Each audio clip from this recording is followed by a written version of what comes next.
Okay, so the first thing I'm going to do is this is what's called a fresh air grill. So on these older cars, I have a grill here. If you open the vents inside, you could bring in fresh air that way. What I always do is I teach guys that when I work on a car, I always inspect this to see if there's white dots down there from the other guy when he compounded and he polished. This one here doesn't look to have any, but I'm not going to be the guy that adds any. So I'm going to cover this up, and the way I'm doing this is real simple. I'm just putting a wet towel on there, just laying it on there, and you know, if I have to move it around, I can. But for the most part, this will just keep any splatter from going into the car and down into the vent area, because it's really hard to clean that area. I mean, once you get white splatter dots down there from either your sanding or your polishing, I mean, once it happens, it's kind of game over. So I just kind of put there like that. And you know, when I go to car shows, one of the things I do is I walk around when I'm looking at cars, and if I see a car with a fresh air grill like this, just for fun, I look to see if whoever's worked on that car, with the history of that car, if other guys were careful like me and covered this up. And I'm sad to say most of the time I don't see that. Okay, so I've already wiped this car down, and I've actually already machine sanded this section here. We used this for a video. So what I'm going to do first is I'm going to hook up, this is the FLEX PXE, okay, and I'm going to hook this up, check my battery life is good, and I'm going to put on our 3-inch, this is our 3-inch interface pad. So I'm going to center this up on the backing plate, and the weird thing is I need to find a buddy to lay. The FLEX 3-inch backing plate's a little oversized, and that makes it a tick tricky to get something that's undersized centered. And you really want to center these anytime you're using a free spinning tool to maximize the rotation. In this case, just sanding this rotation, you really need to get that as centered as possible. But what I really need to do to fix this is get a smaller backing plate, so that's just undersized from our interface pad. This is a used sanding disc, so I'm not going to use it. Now, when I sand this today, just let me kind of share a little bit of history on this car. This car was acrylic block hard sanded. So it's already been professionally sanded and then compounded. And then over the course of the next few months, it's my theory that as the panels expand and contract, when the temperature goes up and down, you know, here in Florida or wherever you live, that it causes this flexible membrane that we call the clear coat to shift a little bit. And what's happened is, instead of looking perfect, like when you sand down a paint job, the whole goal is to create 100% DOI, distinction of image. That means when we look into the paint job, it should look like a mirror. It should reflect our face perfectly, just like a mirror would. And right now, because the finish is grainy, it's not doing that. But that's the reason we sand paint, is to make it look like a show car. That's the whole goal. A lot of times, modern cars are painted like a daily driver. 2018 Honda 4-door Accord, you get in an accident, they put a new fender on, they paint it, color match it. You know, if the orange pill's close, they just let it go. If it's got excessive orange pill, they might sand it lightly to match the factory orange pill. But for the most part, when it comes to daily drivers and collision work, only, you know, a lot of sanding is done. I'm not going to say a lot of things not done, but that's not the point of it. When we talk about sanding down a car, it's something like this, okay? Something that's someone has invested a lot of time and money into restoring. The motor's been restored. This has been a body off, frame restoration, you know, new brake lines, new brakes, everything's new, including new paint job. And this is the kind of car that typically would actually be sanded. Okay, and there's wet sanding and dry sanding. 3D sells a dry sanding system, and when I use this I did a 1949 Chevy 5-window pickup, which took first place the next weekend after I sanded down, buffed it out. But it was the first time I'd ever used what I like to do, in air quotes, a system. Okay, so I'd seen dry sanding discs, I'd seen sanders, but I never seen a system. And the system for this actually starts with the interface pad. It's got a good attachment strength, and that's what you want. But on camera, it's kind of clumsy to pull this off. Okay, so here is our interface pads, 1/4-inch foam, soft pliable, but the secret is right here in the hook. The hook is microscopic in size. And so what this does is our sanding disc papers are very thin, like a piece of paper. And so when you, in the hook, the loop is matched to the hook. But when you put this on, you end up with a sanding disc that's going to focus all of the sanding action on the high spots. Okay, so orange peel is hills and valleys, and what I'm working on today is called graininess, and it's not hills and valleys, it's just an irregular surface that causes, you know, your reflection to be all mottled. But the system, what it does is if you got high points, so orange peels like this, it keeps all the sanding on just the high points until you level the paint, and that's the goal, is to level the paint, but leave the most paint on the car. You just paid someone to spray it on. You don't want to take any paint off that you don't have to. That's kind of the secret to the system. It starts with the interface pad. We have that in both 3-inch and 6-inch. And then we have our 6-inch 1500 and 2500 sanding discs and our 3-inch 1500 and 2500 sanding discs. And so that's our 3D system. And it was the first time I'd ever used the system, and I'm happy to say it works incredibly well. Our 6-inch sander, by the way, is a 5mm stroke. So it's just optimum for the kind of work we want to do here today. The PXE comes from the factory with a rotary attachment. It comes with a 3mm and a 12mm. I always find the 3mm to be just a little bit too weak, and the 12mm to be just a little too aggressive. So I've modified my PXE to optimize it for machine sanding. So the first thing I'm going to do, and I think I'll go ahead and roll this off to the side, is I'm going to do what I call edging a panel. So I'm going to take this 3-inch sander, which is really lightweight, easy to control, so it's easy to hold close to a raised body liner edge without sanding on the raised body liner edge, and go around and just get the hard to sand areas. Then I can come back quick, fast, and easy using the 6-inch and just knock out the big flat areas in between where I've already edged it. So I call that edging a panel. I'm sure other guys have figured this out along the line. If they haven't, and I'm the first guy, then I'll take credit for it, but I don't want to take credit for something that I didn't invent. In my brain, that's how it makes it sanding down a car faster, but mostly to tell you make it safer. And in all my sanding classes, I teach a thing called the rule of thumb. And it's kind of a joke because no matter where I go, I take my thumb. But here I have the edge of the hood, and I put my thumb down here, and I want to stay about a thumbnail distance apart from the edge. And the reason for that is because you don't want to put sanding marks where you can't run the buffing pad. And if you sand right up to the edge and then you take a spinning wool pad of the compound and put your sanding marks up there, it's really risky because you risk sanding through the paint along the edge. It's a raised edge. So I teach guys, and I practice myself what I call the rule of thumb. So I'm about a thumbnail distance away, then I can safely come in here, pull my sanding marks out without running through the edge. Now, a lot of people say, well, Mike, won't there be orange peel, or in this case, graininess right there? And I go, yes, there will be. And I'm happy to sand all the way up to the edge, and then you get micro tools and 3M blue vinyl tape and all the things it takes to get the paint 100% DOI all the way up to the edges of the raised body lines. But this is called perfectionist sanding and detailing. And for that, I would charge $100 an hour. And most guys that own a car, once you tell them what you're going to charge them to do perfectionist sanding right to the edges, they're going to go, nah, just get close. That's good enough.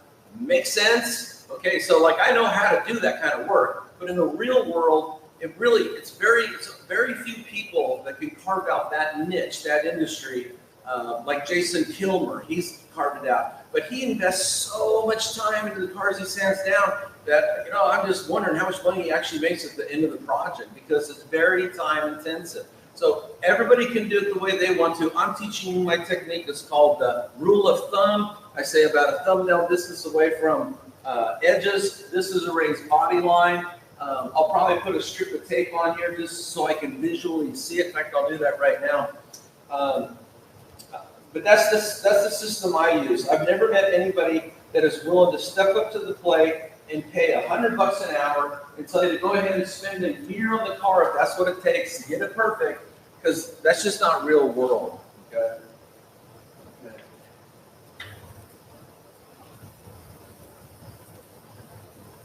Okay, so I'm going to put a strip of tape down here, and this is less about protecting this. There's a raised body line where the hood kind of comes up like this, and typically paint flows down from high points, so it's thinner on raised body lines. But when you're sanding, what's going to happen is it's real easy for this to kind of disappear with all the sanding dust, or if you're wet sanding, it would disappear with the slurry. That's the paint coming off, mixing with your water. That makes kind of the milky slurry with you're doing a clear coat. If you're doing a single stage, it would be the color of the paint on the car. But it all kind of disappears, so you can't see it. So I'm not using this so much to protect that raised body, or to protect it, as I am to make it a visual indicator. I can see where that raised body line is, so I don't run the sander over it. Because here's what I teach people. Sanding takes off paint, compounding takes off paint, polishing takes off a little paint. But the last thing I want to do is turn my buffer over it, or my sander at any stage of the game, to see the base coat when I'm working on base coat, clear coat finishes. So this just creates a visual indicator. And the rest of this hood is pretty straightforward. It's not too bad.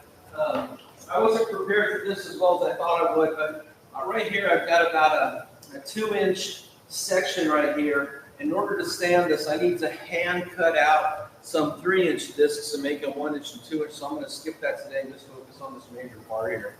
Anyway, with that said, the next thing, just keep in mind, if you use this system, by the way, you can get all these products at 3dproducts.com, but you want to have a clean microfiber towel, and as you're sanding, you're going to have, just like you see the sanding dust on the paint and you wipe it off, you have sanding dust on the face of the disc and you need to wipe it off. Otherwise, it'll just clog up and you won't get any sanding done. And you also increase the risk for pigtails. So just real quickly, I'm going to go ahead and start edging this panel. And if you have any questions, feel free to call me. I have my Bluetooth on. My phone's over there. My phone number is 772-310-9712. Be happy to answer them on the fly as I'm working. Okay, and before I get started, I just need to check real quick. I have my phone and my email seem to be going nuts. So I want to make sure there's no emergencies. Okay, that's good. And email is check. Okay. Okay. All the rest of this can just hang. Okay. Oh, science this out. So this is just barely safe enough to get in between here. So I'll probably go ahead and do that. I'm going to do something easy just to warm up. So just to warm up, and I'm going to buzz this up to the 4 setting. And one thing, whenever your machine's sanding, especially on someone else's muscle car, like this convertible 1969 Roadrunner, I'm just going to check my progress. You want to be careful. I don't want to bite this down in the paint job.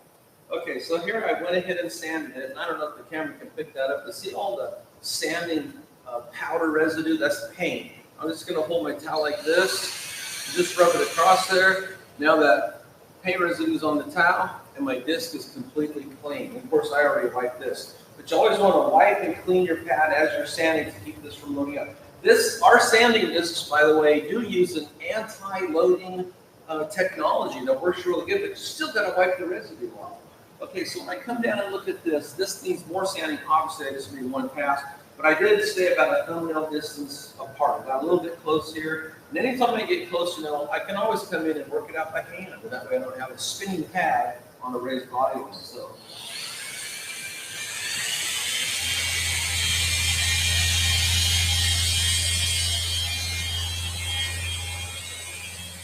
Like I was saying before, whenever your machine's sanding, wet or dry, so I'm going to wipe off the dust there. There's my dust there. I'm going to wipe it off here. Okay. Clean. Come down here using ambient light.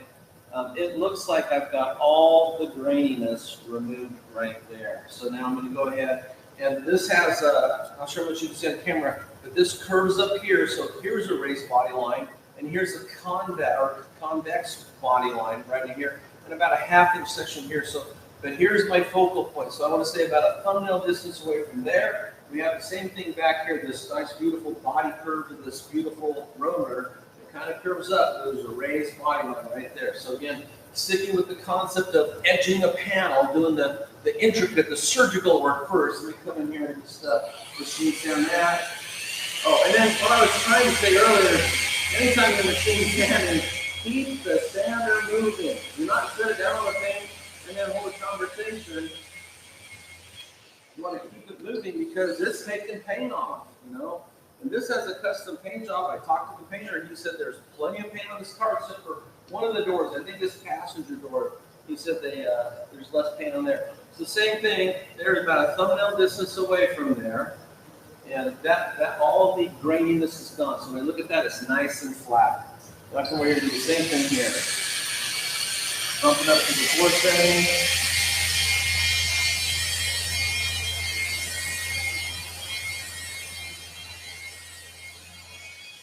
When you're doing this, if you want to, you know, you can count out your strokes, and that would give you kind of a baseline. How many passes I have to go to the paint until I level the orange color, in this case, the graininess, to my satisfaction. That was good to me. And that was about 8 passes. Okay, so this little panel here has been edged. So next, I don't want to get too aggressive down here in this convex curve. So I'm going to go ahead and do a little edging right here.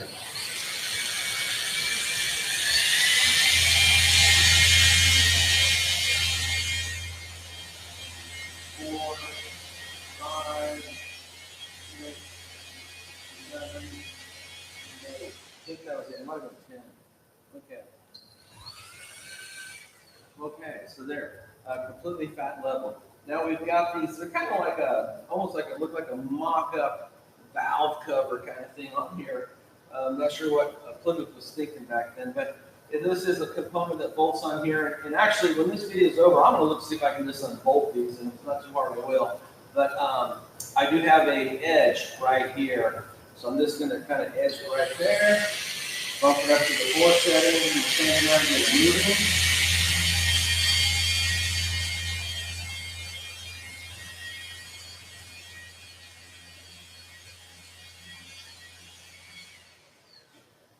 Okay, that looks flat. Okay, so now here's the edge of the hood. So I'm going to edge that. It's more comfortable for me, and I don't want to make you guys look to my backside all day long, but it's more important for me to do a good job here than it is what you guys get to see. If you really want to see this stuff, come to one of my classes, because I teach all of this in my HPA detailing classes. The second edge is machine sanding. 6, 7, 8. There was 8 passes. And what I'm doing as I get down here is I look where the sanding marks come to where the paint is, and you can see the graininess here on the edge of the sanding marks, and then as you start to move in, it goes away. This gives you just a little bit more though.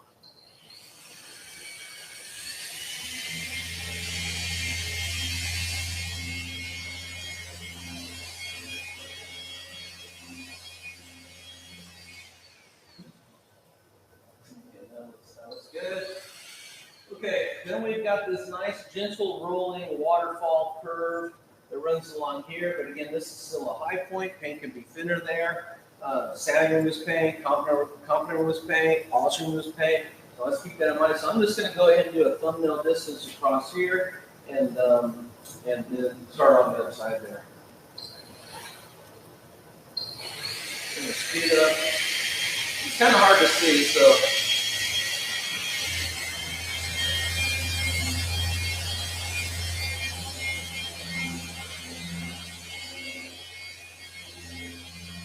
Two, 3, 4, 5, 6, 7,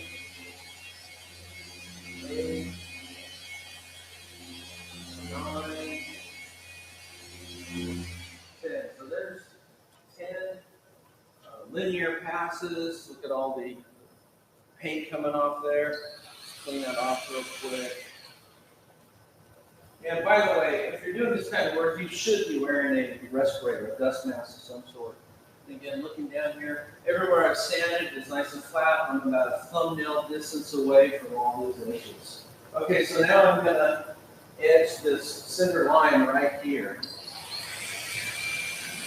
Going to get all the way up. The Pixie, when this thing first came out, and I looked at it, most people looked at it and go, hey, is there a new tool for taking swirls out? The first thing I thought is, hey, great. Finally got a good mini sander on the market. The previous one was discontinued. That was a 5mm, and that was 6, so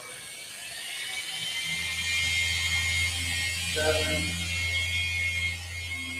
8, 9,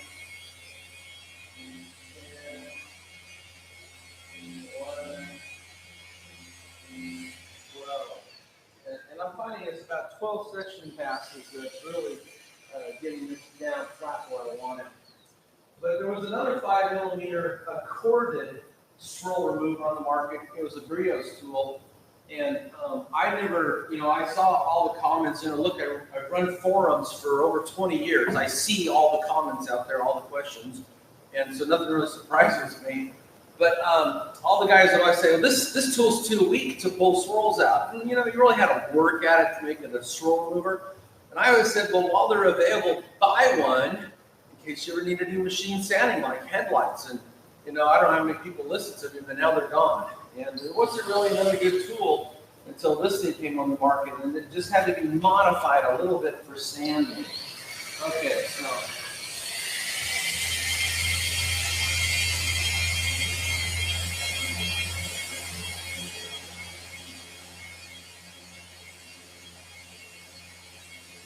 That was 12 passes right there. And one thing about sanding is, you always want to work in an area that you can manage. So up there is easier for me to tackle a fairly large section, about 1 foot long, but now I'm going to work a section about 8 inches because I'm having to lean out here, so it's harder to manage this area. And again, hey, if you're working on your own car, do what you want to, but anytime I'm working on some other guy's muscle car, I like to hedge my bets and be more careful than not. 8, 9, 10, 11, 12.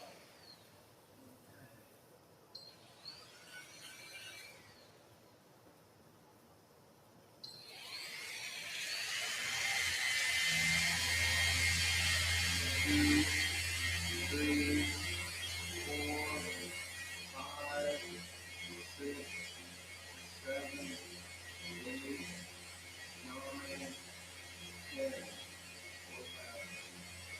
12.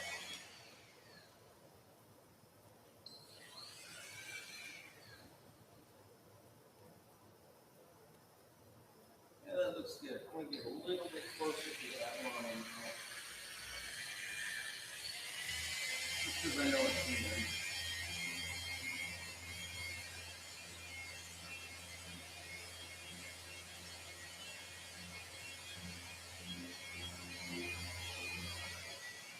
So in my life, I've done a lot of what I call firsts, So I have a video that I made while I was at AutoGeek. It was the first time a video had been made from start to finish out of machine, damp sand a car, cut it, buff it, polish it, and even take it all the way through wax. I think the video is about 5 or 6 minutes long. But it's the first time that had ever been done. It was a 1965 or 66 Chevy Malibu. So here's my race license. So 1, 2, 3, 4, 5, 6, 7, 8, 9, 10, 11, 12.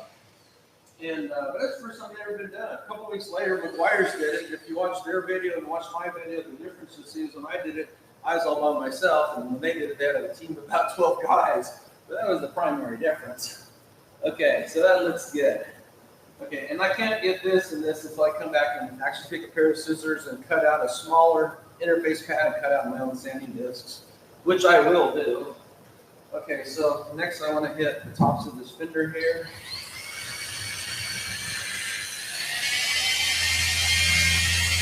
One, two, three, 4, 5, 6, 7, 8, 9, 10, 11, 12.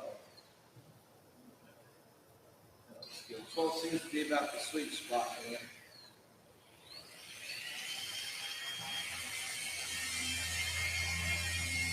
One, two, three, 4, 5, 6, 7, 8, 9, 10, 11, 12.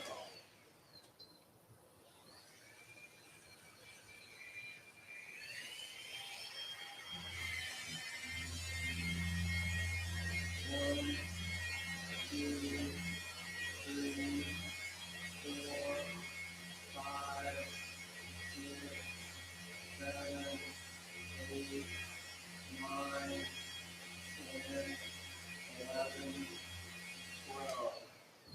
I was up on Facebook last week and I seen some guy, he took a swipe at me and he referred to me as a pencil pusher. Well, it is true. I've written a lot of articles in my life, but I use a keyboard for that. But this is definitely not what I would call pushing a pencil. You know, this is the real deal. 1, 2, 3, 4, 5, 6, 7, 8, 9, 10, 11, 12.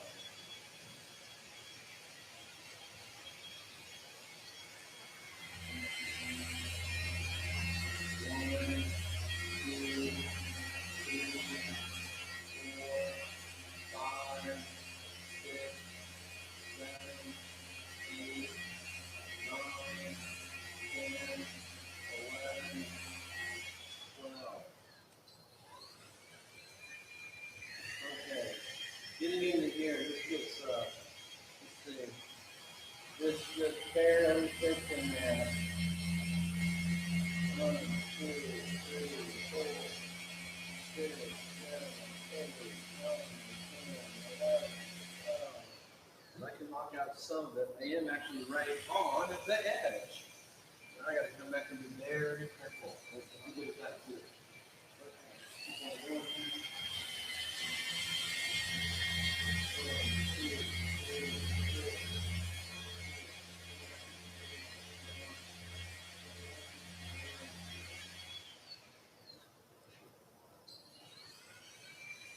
Okay, now I got to come down this fender. Now this fender curves here, so this is a concave curve, and it actually runs the entire length of the body here, and then I got to raise the body line here.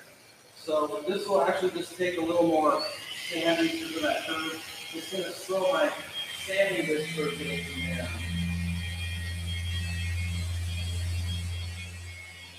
1, 2, 3, 4, 5, 6, 7, 8, 9, 10, 11, 12, 1.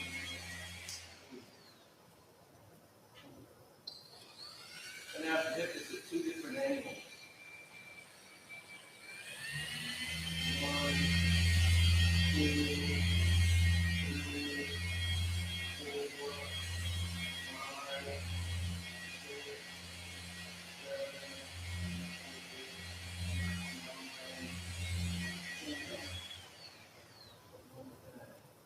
That looks good. And what's left as I've edged both these sides is just this center section down here, which I could just knock out with the 3-inch while I'm working here, and I'll show you what that would look like. 1, 2, 3, 4, 5, 6, 7, 8, 9, 10, 11,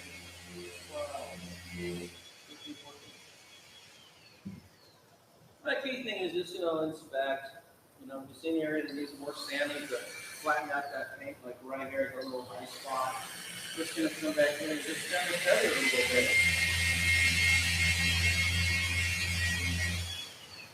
Just like that. Okay, so after sanding through this area right here, I still see good sanding action coming, but I am going to go ahead and put another pad on. Answer. This is Mike Phillips. I'm broadcasting live right now. Who is this?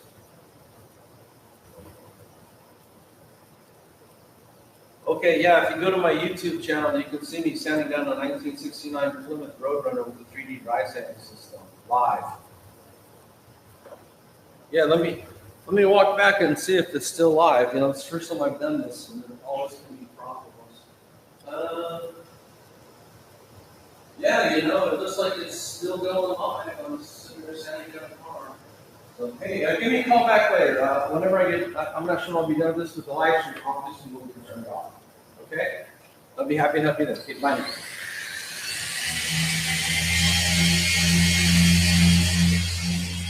One, two, three, 4, 5, 6, 7, 8. 8 passes. Really, new disc really sands fast. 1, 2, 3, 4, 5. And one of the things about the 3D sanding systems are discs are very affordable when you compare them to anything else on the market. Norton Ice, 3M Trizac, Merca Abraham, American Eagle. I mean, they're very, very affordable. I don't know what a box of this 3-inch costs offhand. I think it's under $40. But the box of 6-inch discs, there's 50 discs in there. I think it's around $85. So, it's really, really affordable compared to other discs. And for that reason, you can change out your discs more often. I'm keeping my finger here to the side just to make sure when I one-hand this, I don't get too close to the raised body line. This is probably one of the more common areas the average guy would burn through is right there. It's a very sharp raised edge. Okay, focus back up.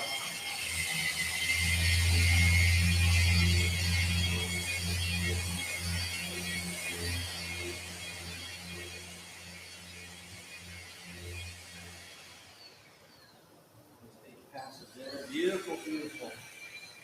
And I'm going to do this entire hood at once. I thought about 1, 2, 3, 4, 5, 6, 7, 8. I thought about doing half the hood and then compounding just to make it less like watching paint dry or grass grow. But I also have to look at this as my employer's time. And having out here sanding this car down, it's all good because it's going to showcase a lot of cool 3D parts and what you can do with them. 4, 5, 6, 7, 8, 9. But at the same time, I don't want to waste time. And if I come over here and compound this, it's going to throw splatter all over that side, and I'm going to wipe it off. Kind of start it all over again, so I'm just going to sand the whole thing down and buff it out. So when I look at this, to me, that looks pretty good. Now, I am going to go ahead and fire up the 6-inch here, just to kind of, this is a technical term, it's called schmoo. I'm going to schmoo it over. Make sure it's all nice, uniform, and even. And the reason for that is because then it will buff out very fast. Okay, so here's 6-inch. Now, these things are laser cut. And it gives them quite the curl. I remember at one job I took and put a like a 5-pound dumbbell on it and flattened them out. And it takes a little practice, but it's nothing you can't handle. So put that there. Okay. And if you guys want, I could count up how many sanding discs I go through for this project. Okay, so again, just like the 3-inch, center this up as perfect as you can get it. I can get it more perfect than that. Okay, then put your disc on. And there should be no part of the interface showing. I got a little lip right there and a little overhang here. So let me reposition. Boom. Okay. Now, when you go to use the 6-inch sander, this has an on button, and it's got an up speed and a down speed depressed rubber buttons here. So usually I think the default's a little slow for me. Let me try it first and see. And for these bigger panels, I'll bump it up. Since I'm just kind of cleaning this up, I'm going to go ahead and bump it up one. There we go. Now I just come back, and what I'm doing is I'm shielding this over. That's a Mike Phillips trim, by the way. And this is going to create a nice, uniform sandmark pattern that's going to buff out real fast and very easy. A lot of people think I'm OCD. They're so wrong. I'm not OCD, I'm lazy. And sometimes lazy can look like OCD, but it's two different things. Okay, so done with that. And actually, while I'm here, let me go ahead and knock out what I described earlier. Okay, so I've edged the panel here, and I'm going to come back and work this separately, not on camera, but I'll be sure I'll get all this. I've edged it along here and here, so now all I got to do, and this is what I was saying earlier, is now that all the intricate work is done, it's really easy on me to come back and just sand these big flat open section areas. And I'm going to do the same thing, something like 12 passes. So.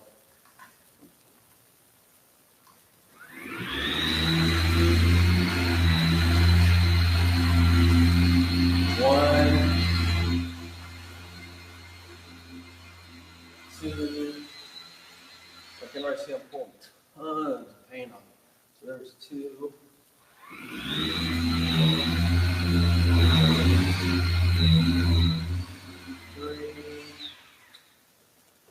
Even 2,500.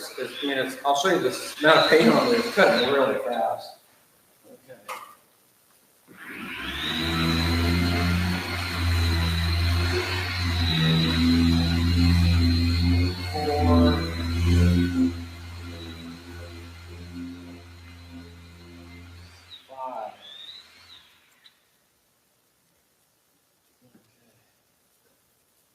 That actually looks good. I'm going to do a couple more.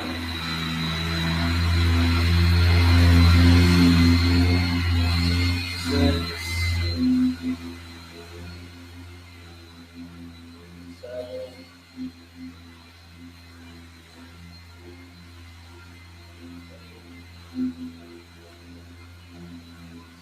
Okay, and look how much paint goes up on the face of that disc. So again, just take your towel.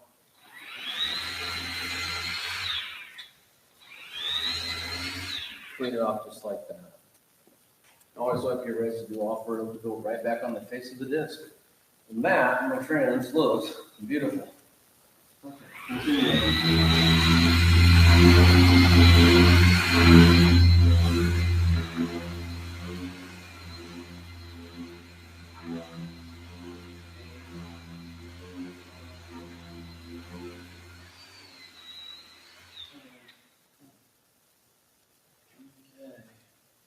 That looks good to me. And you saw that I kind of went over into the area that I got the 3-inch just to kind of smooth it over, make sure it's all nice and uniform. Now I got this nice little easy rectangle section to sand.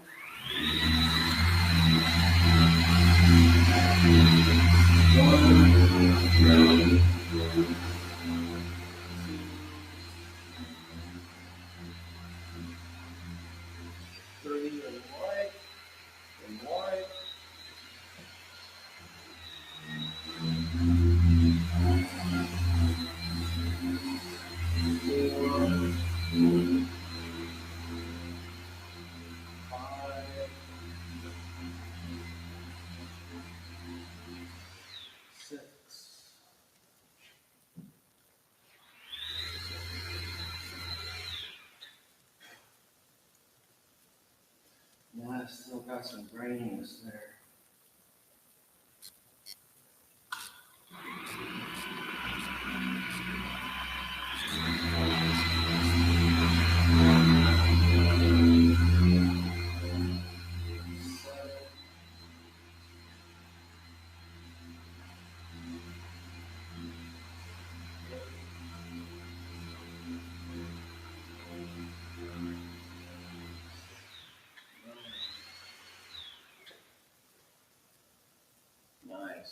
See, what I'm doing is I'm looking at my ambient light, but I have a light over here, and a light over here, and I can see the reflections. I can see when that grain appearance is gone. Okay. Okay, before I move over to the side, I want to do a little test of working there.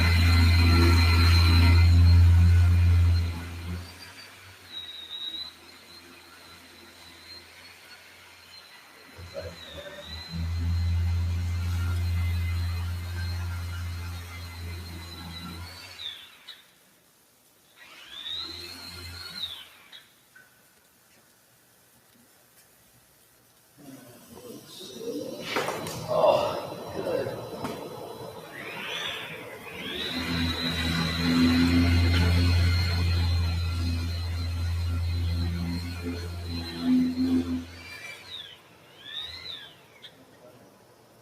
Nice.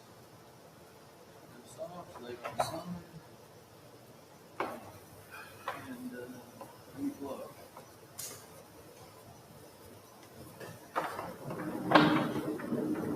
now I'm going to do the same thing here.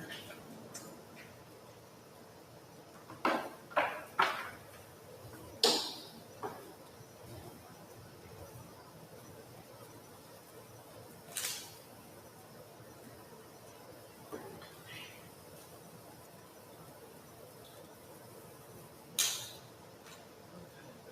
3-inch sander. Put the line on that here.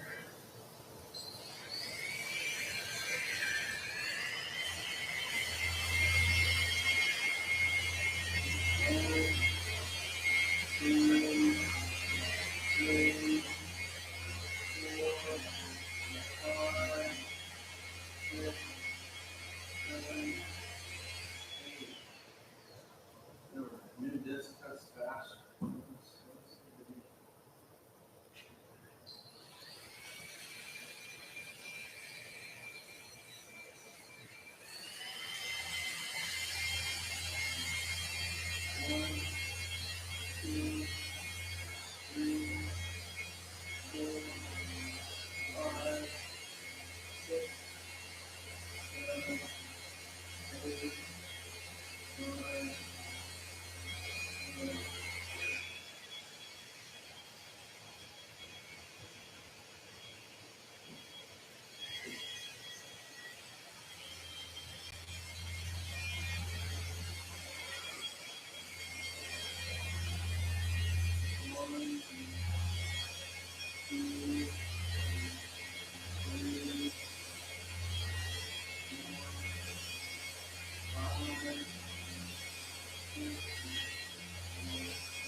going to need this going at this point.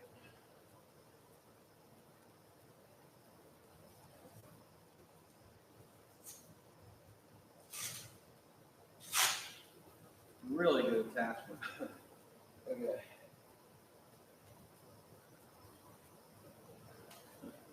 First time. Okay. And one other comment, you know, when you think about it, when someone's looking at a car, what's the most common panel we're going to look at?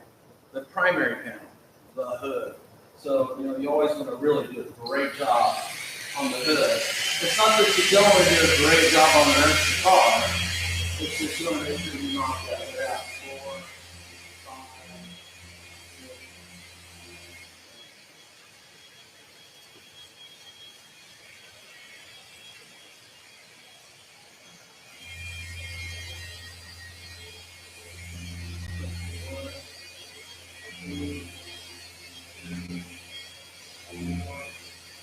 5, 6.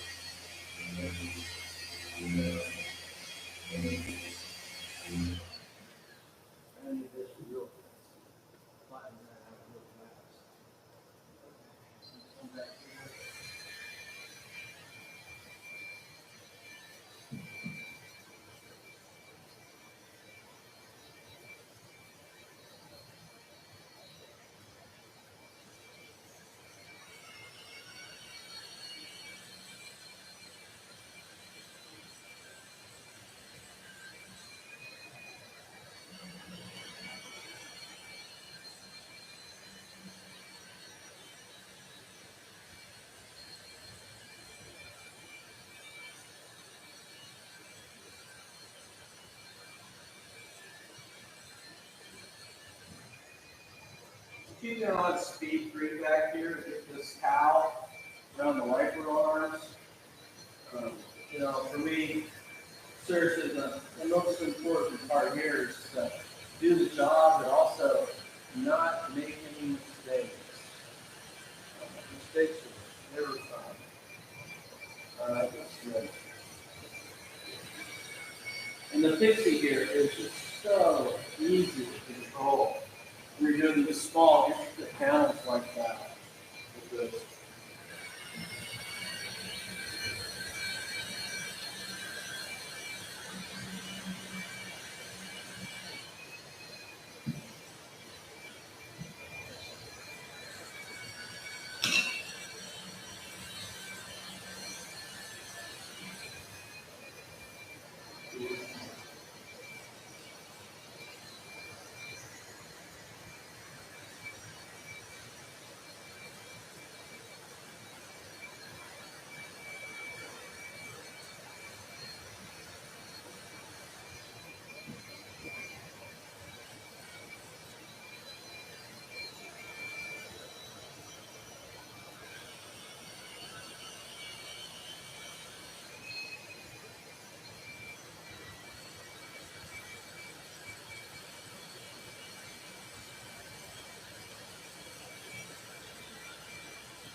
Okay, you're gonna run down this edge between the top of the fender and the hood. 2, 3, 4,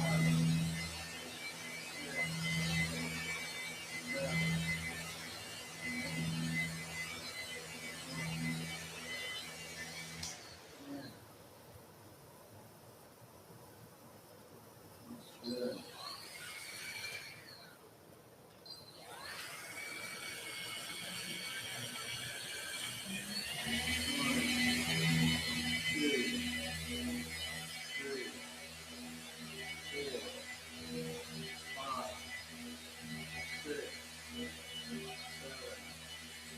8.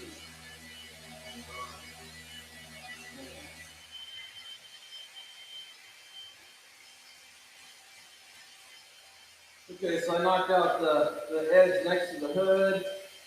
Did this part right in the concave section here and this top fender. Got this and this, so I'm just going to come back and just kind of hit it with 3 inches, 3, 4, 5, 6, 7, 8, 9, 10, 11, 12. Yeah, lower 5, 7.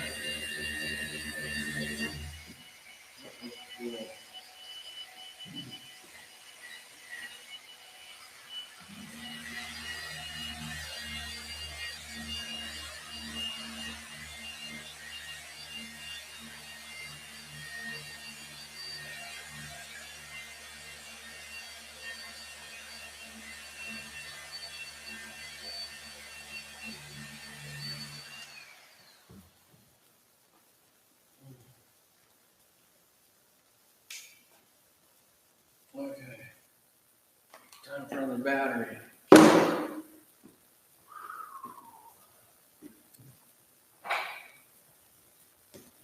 Okay, shout out to Flex Tools. When I left AutoGeek, they asked me, what would you like, Mr. Phillips, for some tools for the new training center? I made a wish list of 72 brand new Flex tools, and they gave them all to us. Pretty cool. So when you come to my classes, you're using all brand new state-of-the-art Flex tools.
also, by counting out your sanding strokes, your passes, if you're uniform in how you count them out, you're also going to be uniform in what's called UMR, which is uniform material removal. The goal being to take the same amount of paint off here as I do here, as I do here, as I do here. We're trying to create that perfect DOI, distinctive image result. So. 1, 2, 3, 4, 5, 6, 7, 8, 9, 10, 11, 12.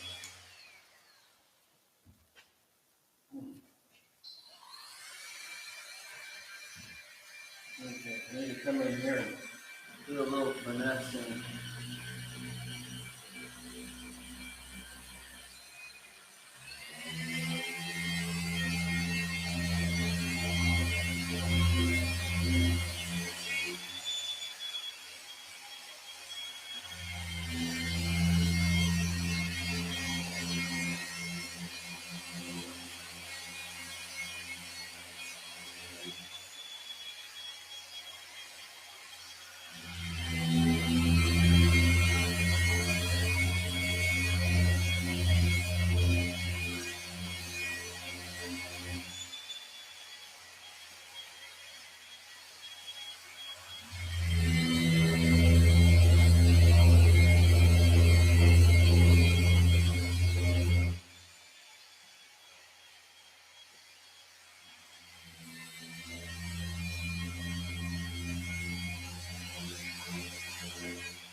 Okay, so I've actually already sanded and polished this section here. This is all been edged. I'm going to edge this up here. I'm going to go ahead and sand it again lightly. Not that I want to, but you're going to see me take some before and after pictures. And it's easier just to mock up the sanding for the picture than it is to try to explain what I did when I write an article about this. If you write a lot of articles, you know exactly what I'm talking about.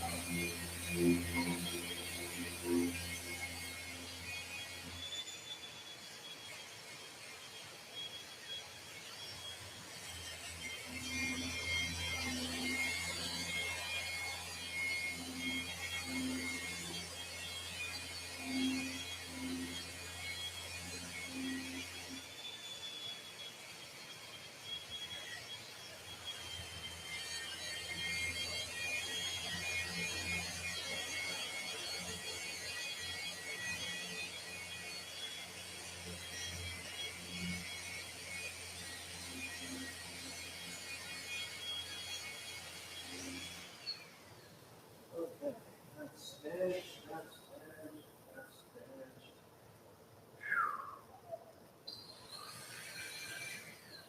Then I'm going to need this guy for the next part. Okay.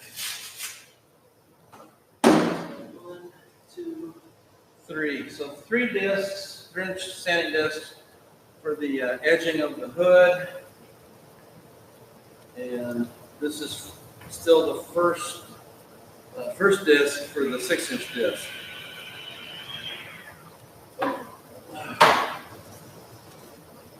Here's the important part.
looks like it's doing the sanding. Look how much paint I'm pulling on. Okay. And the more I sand, the flatter the surface gets, the graininess starts to disappear. So there's 100% contact instead of like 80-20.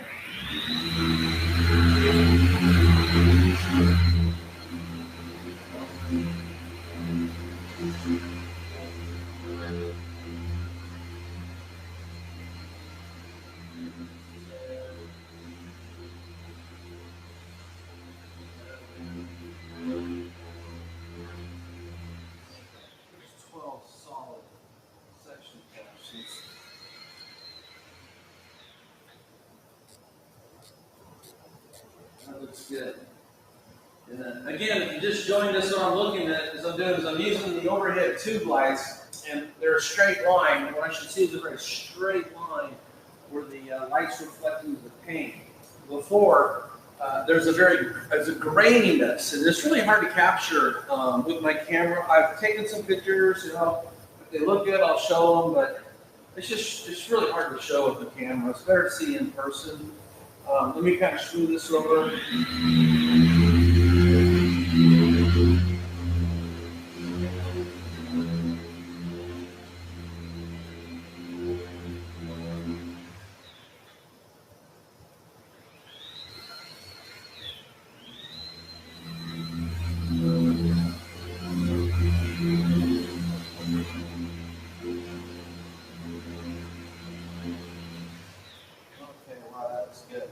And then I'm just going to do a light sand up here. Like I said, I've already sanded and buffed this section, but I want to take some before shots for an article I'm writing.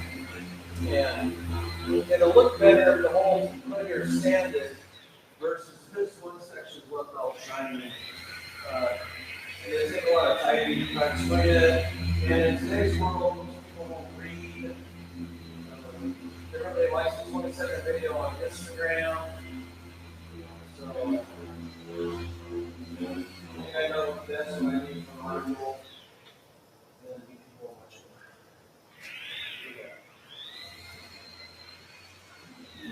You know, another thing I'd like to point out, this is the 3D 5mm brushless electric sander. And I have two pneumatic sanders. The difference is A, it's quiet. Two, you're not dealing with a stiff cord. So whenever you're sanding with the pneumatic tool, say you have the cord over your shoulder, that stiff cord trying to kick this thing up. You got to work extra hard to keep it flat. Now, if you're holding it off to the side, it'll tend to want to pull it down. Okay. So the first time I used this, the first thing I thought is, wow, I don't got to fight the pneumatic compressed airline, because the electric cord is obviously just limp and flexes and bends.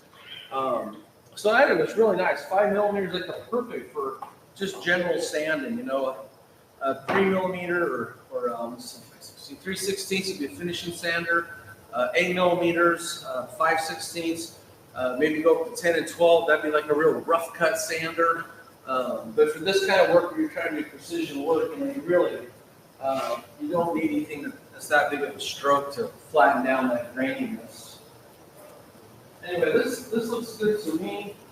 I'm going to pour it here and sand a little bit here. I missed this the first time around. So I'm going to finish this on. I want to wipe this down, and then I'm going to start compounding it. I'm going to compound it and polish it. So stay tuned if you want to see how I would tackle using a rotary on here to sand this, buff this out. And then how I would use the FLEX Beast to polish it out. Okay, looking good. So I just want to come up here. It's actually a sweat on here for my arm.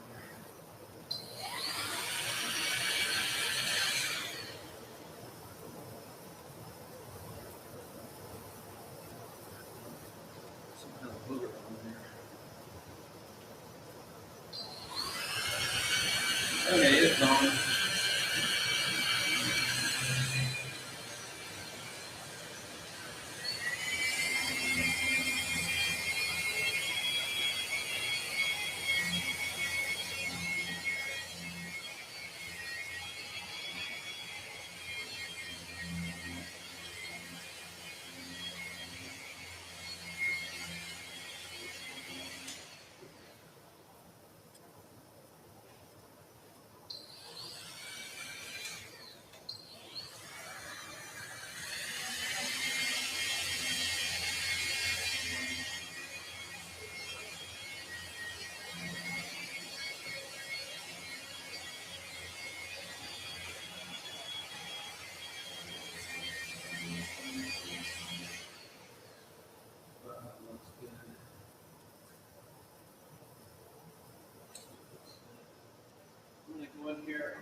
Try this.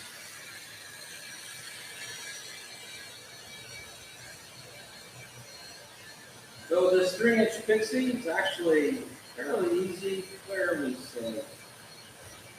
I think it really helps too using the 3D dry sand system, mostly because it's that microscopic hook that keeps everything flat to the surface. I'm doing a live video. Can I answer your question for you real quick?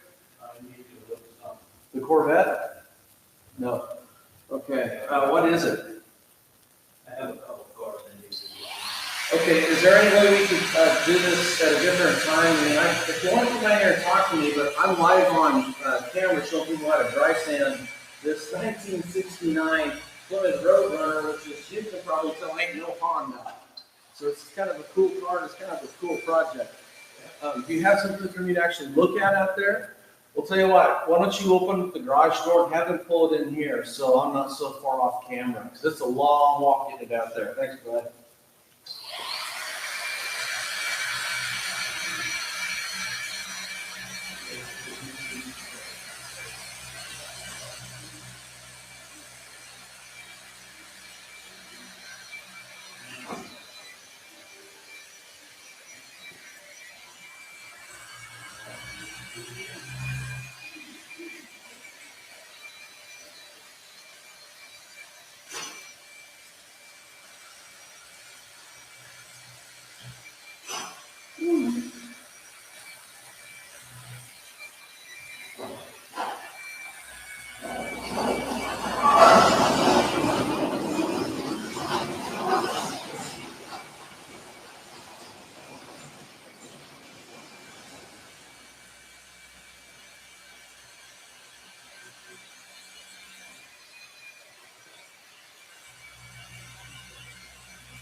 Oh, so there's a guy that just showed up, wants me to look at his car. Look, you know, I write a lot of articles, I teach a lot of classes, but I'm also a detailer. And, you know, I know there's a lot of other instructors out there. I never seen detail cars. I do this all the time. Like I said earlier, last week, sometimes someone called me a pencil pusher. What? What's up with that? Pencil pusher. I'll be showing you a pencil when I do the rotary step, because there's something I actually use a pencil for. So, you know, be sure to stay tuned. And apologies for me having to walk off camera here in a second and go look at this guy's car, but, you know, we're 3D. We solve problems, and bring it all the way up. Wow, this is cool. Come on.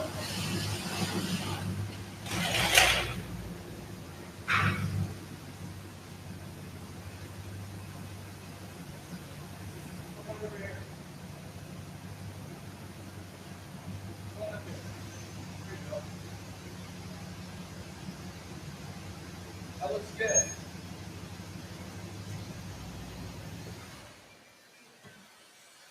Uh, 1939 Ford two-door sedan. Ford, so outside of 1 year. Here. So once it just tell you what the problem is, I'm going to show everybody who's watching this live. There you go. This is what I just pulled in. So go ahead and tell me what's going on. What's your name? My name is Rich. Rich.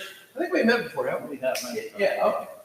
What we got going on here? So I just wanted to get a good protection on it. Oh, okay. Nothing wrong. Nothing wrong with all the swirls and scratches. Yeah. So you just want me to wax over those, or you want those I was removed? thinking ceramic. Well, so let me explain to you. There's a lot of guys that I've seen here locally in the Stewart, you know, Fort Pierce area, and they put coatings on right over the scratches. So it can be done. You clean it and wash it. But see all the scratches here? See them? See all the swirls and scratches? Yeah. So this is a swirl finder light. Not too bad up here on the hood, but the whole car, you know, in my opinion, if this is mine, I would buff this out and make the scratches go away. But you can wash it, put a coating right over the top of it. So the difference is the amount of time it takes the machine polish, which is the step I'm getting ready to do next on here. And this is a large car, so let me just tell you straight out. To go around and polish this thing out one time and put a ceramic coating on it, I'd get $1,500.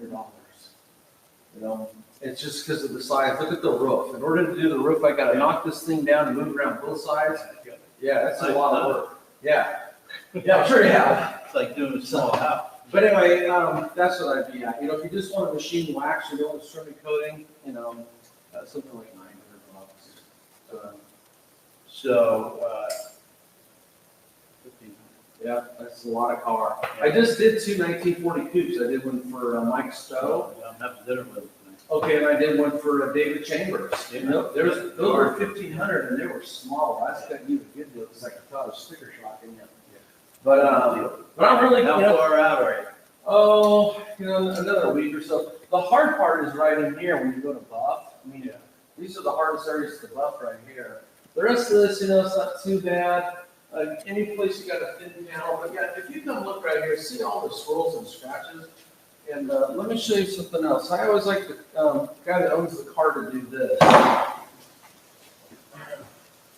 call the bag test. And I'm confident you know what that is. But when Mike Stowe brought his 1966 Corvair in here last week, I buffed it out too. I had him fill it, and he couldn't believe how bad it came out. So here's the bag. Just put your hand in there, and then just feel it. And feel all the bumps. Feel all the bumps on there. Yeah. Okay, so those won't wash off. You got to clay it. So to fix this car, it's got to be washed, clayed, polished at least once, then chemically stripped, and then I can put the coating on. And you know, $1,500 is a fair price because this is a shitload of work. And you also got to have a guy like me that's careful, that doesn't make mistakes, because I'm sure you don't want to have this thing repainted. Nope. Yeah. Here, come check this out. How's this looking so far? So machine sanding it. It's what's wrong is it's got an orange peel, you know. So fresh custom paint job. And just for fun, I thought I would do this live because I get so many cool cars down here, and there's a lot of guys in the world that like to know how to do this stuff that simply don't know how to do it. So instead of just buffing these cars out and talking about it, I thought I would shoot a video. And the other reason why is because Americans still read. They don't read anymore. They'll watch a video all day long. Tell you what, why don't you, So, I am going to be out of town. okay, Till Christmas. okay. Do you work between the holidays? Oh, sure, yeah. Drop this off anytime it works for you, and as soon as I'm done with it, I'll let you know. Okay, so it will be, do we need an appointment? No, just drop it off. I'll get to it as I can. Okay. I got Mike's 37 packer I got to do after this. I got 72442 coming in. I'm shooting a video with it. Probably like Thursday or Friday or Saturday. No, I'm I'm going to be gone until Christmas. Gotcha. Well, no, that's just saying you could leave it here. Oh, I see. Yeah, just leave it here. I've always been inside. Okay. Yeah, security. We'll be one shot up our owner and watch everything. Oh, so I never make a mistake down here. I'm on security all the time. Okay. It's up to you. It's up to you. But if you want to leave it here, then I'll just get to it as I can. I'll call you when it's done. That might work. Yeah. Okay, so can I come by tomorrow? Yeah, come on tomorrow. It'll probably be a lot less relaxed right now. It's like really Yeah. is.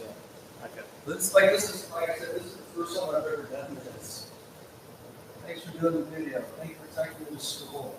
Looks good. At work, having to go and get by there. Yeah, so it's live. Yeah. So, I don't mind having introductions because it's real world. Yeah. What's your first name again? Rich. Rich. Okay, Rich. So I might sometime tomorrow. Mornings would be better because I won't be out here busy. But like I get here, I'll be here by 9 o'clock for sure in one morning. Does that work for you? Come on by. All right, thank you. Thanks, James. Okay, where was I? Okay.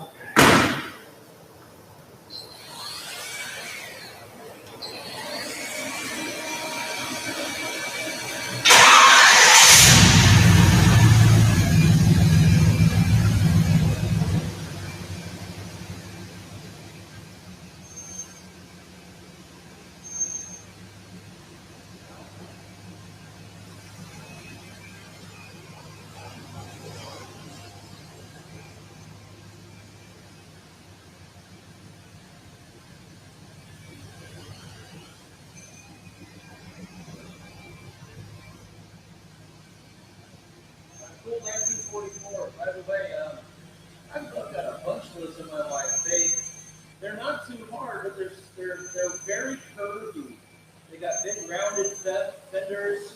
They got a big rounded motor. They got a big rounded back on them. I find cars like that to be the easiest using the Flex Beast, just because you don't gotta mess with any pad stall on it. You know, I talk to a lot of guys in the detailing world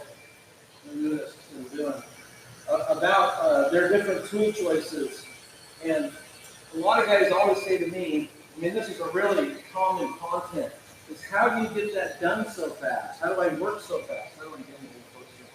And first of all, I don't use a free spinning tool. I got nothing against them. They're just too slow for my style. And my style is usually to go as fast as I can, so I can go home to my beautiful wife at some point. And so I just don't use them. But the other reason why is because what I call brain drain. That looks good. I'm going to come in here, and I know I can get this a little closer.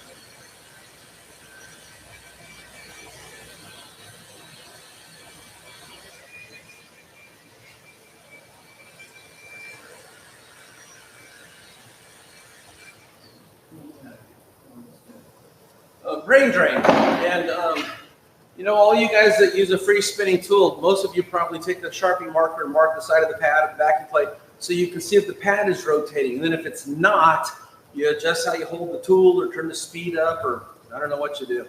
But the whole time you're buffing, doesn't that mean you're looking at the pad? Is it spinning? Is it spinning? Is it spinning? Is it spinning?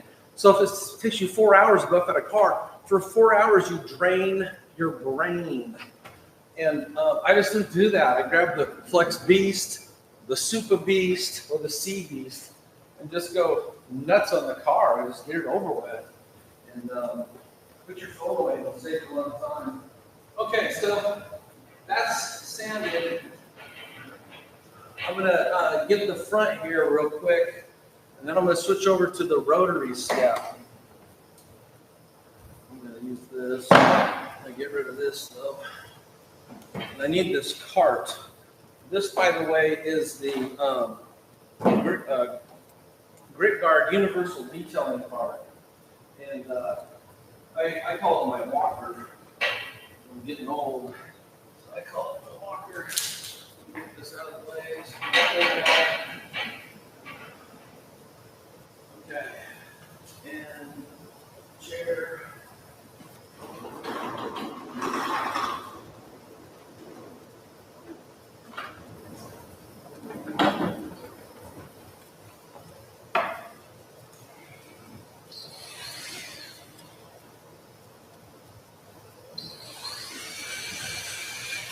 Okay. Okay. Got this front look with the hood right here, and I'm just gonna go ahead and flatten this grain that's out before I get started.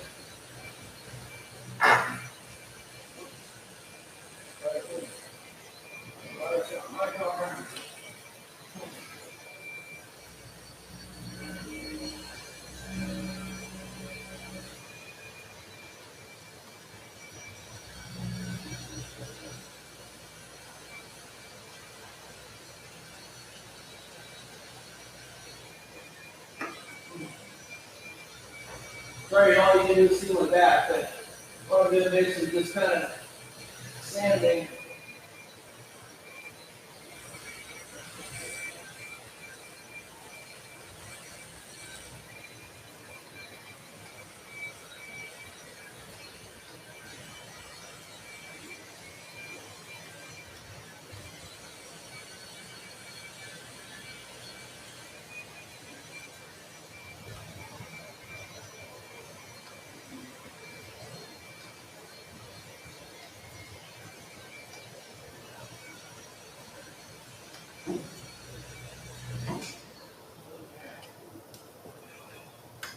Here, just put it in here. Actually, only on speed 3, and I'm just slightly flattening this pin out right here by the machine. You know, at a car show, no one's going to walk up to this car and say, "Gee, Mike, Everything looks good, but right here, there's still a little graininess. I mean, most people wouldn't see it anyway. Only a detailer or a painter, a car builder would see the level of attention, the graininess that we're talking about here. I mean, this is some real precision kind of inspection and detailing work. I'm just going to bozo that really lightly. Now, keep in mind, this is 2,500 grit. Okay, so it's really shallow. Painter said he put a lot of paint on here. I trust him. I've known him for 11 years. In fact, he took my class over when I took the Odyssey, one of the first classes I ever taught. And I'm happy to say I was able to introduce him to things called orbital polishers. A lot of body shop guys are still rotary only. Nothing wrong with that, but there's just so many good tools on the market today. You need to always keep your options open.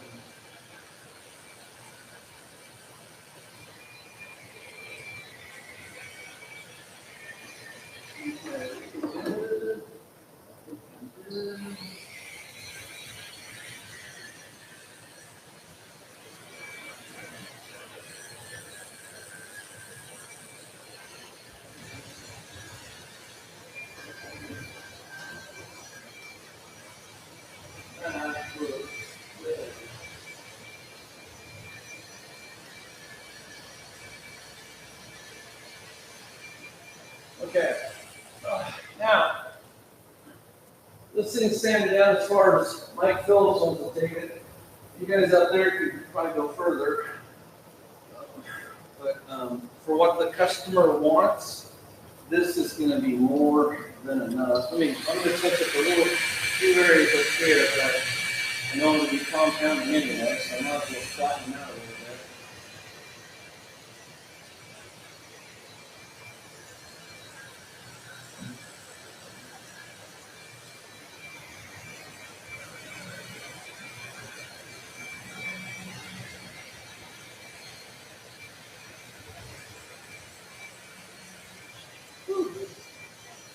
Makes me nervous.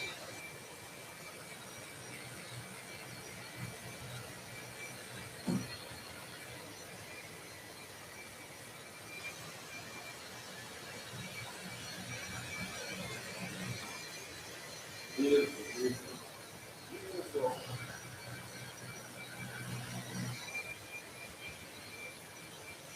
Oh, I can get this a little closer. So I'm a little bit OCD, not a lot, just a little. Not like some of those guys out there.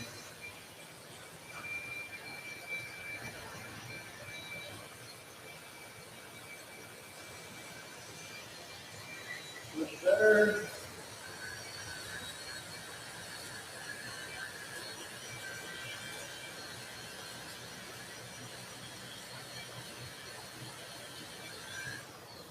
Much better. Okay.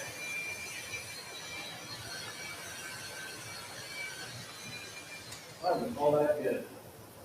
Okay, so.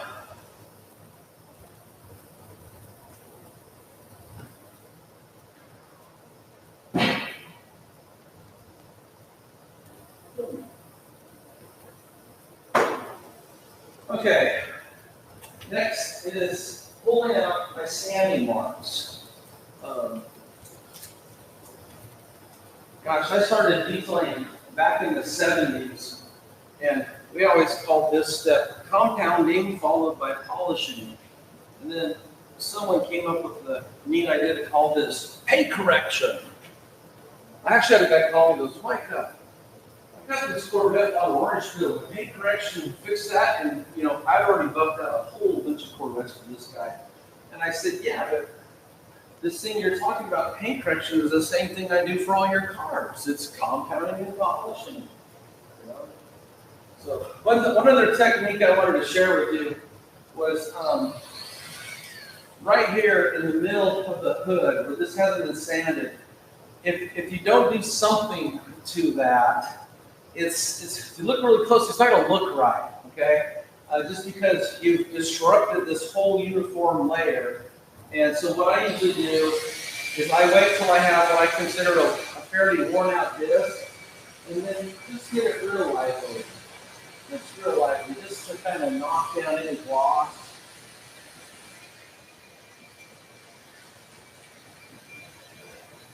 And that way, you know, when people are looking at the hood, it'll have that uniform, you know, show car appearance that they expect when they expect your car like this in car show. And you could also do this by hand, and I'll show you how to do that too. Give me 1 second here.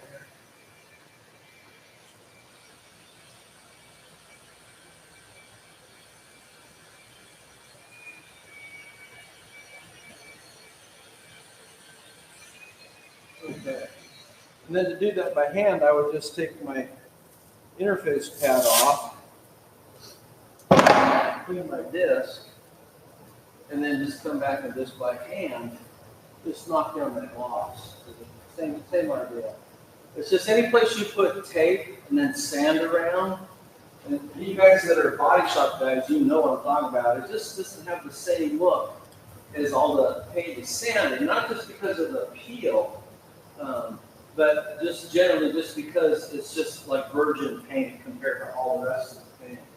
So, anyway, just come down here and just lightly raise it.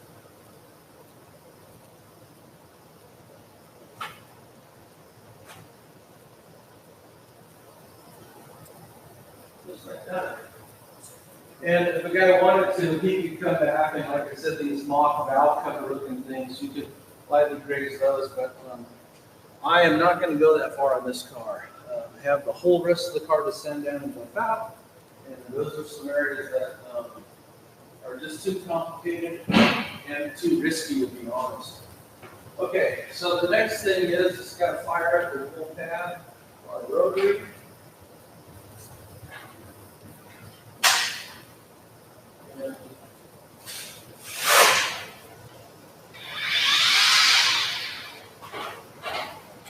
A couple batteries. So one of the things when Flex sends you 36 cordless tools is you end up with 72 batteries and 36 chargers. So I always have plenty of batteries. This is the coolest tool. So hang tight. I'm going to go grab a brand new wool pad. This is the show car. It deserves a brand new pad.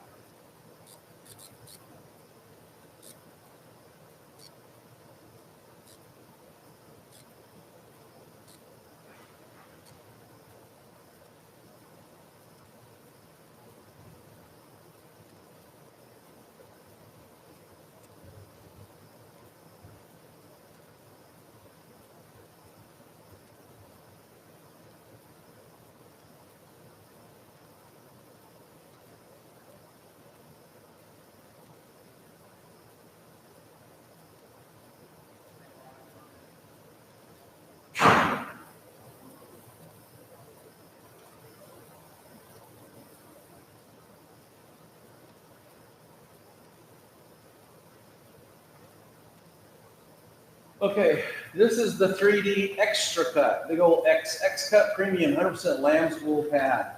This is an 8-inch pad.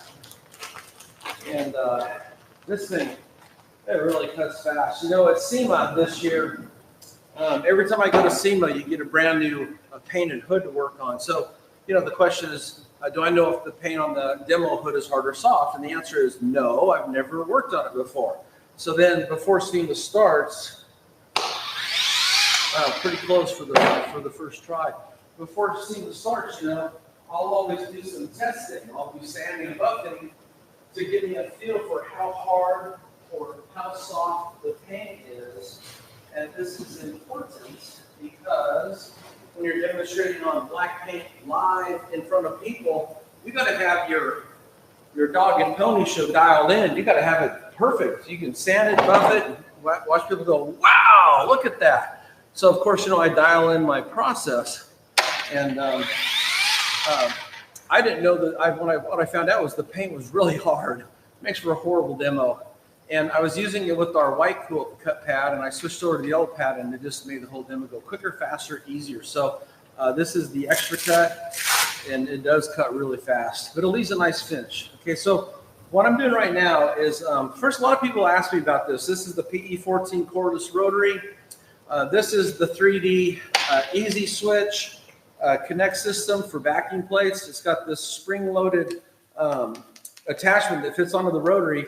You flip it clockwise and pull it back, and then all of our backing plates are hex-headed. So then it just pops right on, let it release. And of course, as it's spinning, it's always locking on so it won't fly off. And I like it because it kind of gets the tool body away from where I'm working so I can see what the pad is doing. And that's one of the reasons people like extensions. So it works like an extension. But I also like it because when I machine scrub things like tires, it gets the tool body away from the ground so the brush can get to that bottom part of the tire lip that's smooshed against the ground. Now, what I'm doing here is I want to get this as centered as I can. And I'll spend an hour doing this if I have to, hopefully about 10 minutes. But I'll take the time it takes to get this thing completely centered. That looks good. Because it makes buffing so much smoother on me. Then I'm going to take an ink pen.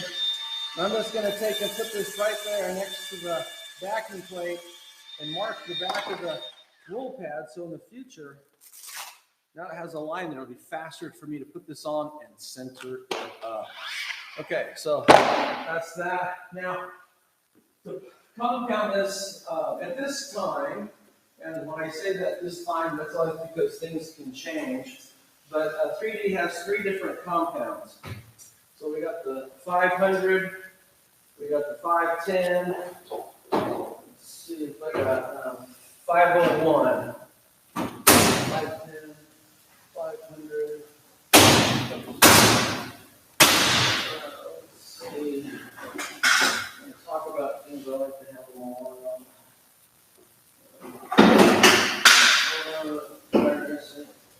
That is not the compound. 502, 20, 5, and I don't have any 510 out here. 501. I just wanted to talk briefly about our compounds. A lot of people ask questions about them, so anytime I get a chance to talk about them, I will. So here's the 510. Here's the 500. I've got one more bottle. Pretend there's the 501. So they all cut great. 3D makes their own abrasive powders. We buy the raw material, aluminum oxide, and convert it and then process it until we have our own powders. Most other companies in the marketplace have to buy from companies like Saint-Gobain or Ferro, who are powder suppliers. Powder is the abrasive technology. And all of our products cut fast and are low dusting and easy wipe off. The 500 is one of our products that uses the alpha ceramic, just like the 510. The primary difference is this is more for guys that just like to cut with wool pads, a little wetter product. So you can use it with foam, but it's primarily as a product that would compete against any other compound in the body shop, the collision industry, where a guy's using a wool pad on a rotary. This is our newest compound. This is our 510, and this is our fastest cutting compound. And it says right on here, great on hard clear coats. So it's formulated to cut hard clear coats fast. Now think about it. If it'll cut a hard clear coat fast, won't it cut any paint fast? The answer is obviously yes. And just to complete this, let me grab the 501 and I'll take it right now.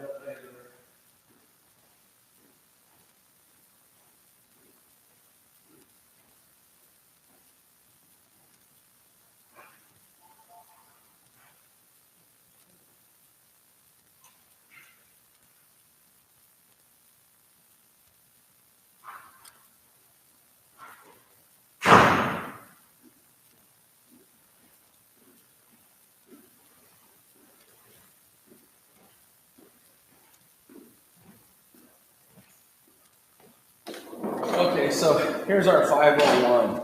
This is our first compound. So these came a little bit later in our timeline.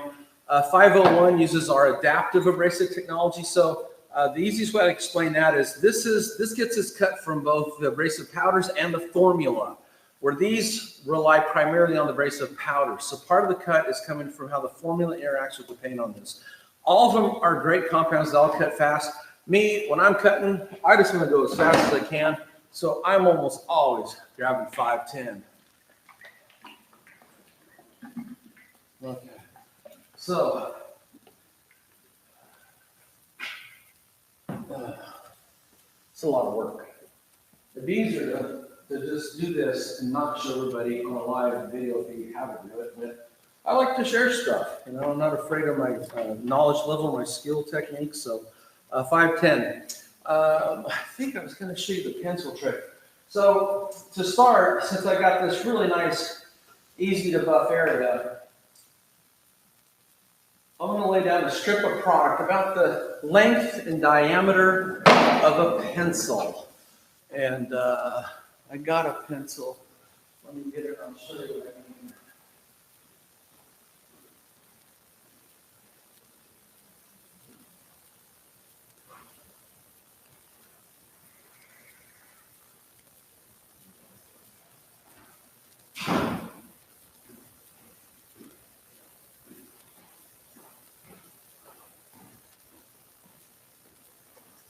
Okay, here we go. Here's a pencil, and this is just what I'm trying to show you. It's about the length of the pencil, a little bit thicker than that, but that's kind of how much you want to lay down when you're working with a full-size 8-inch pad. Now, this pad is brand new, and even though it's brand new, I'm going to clean it.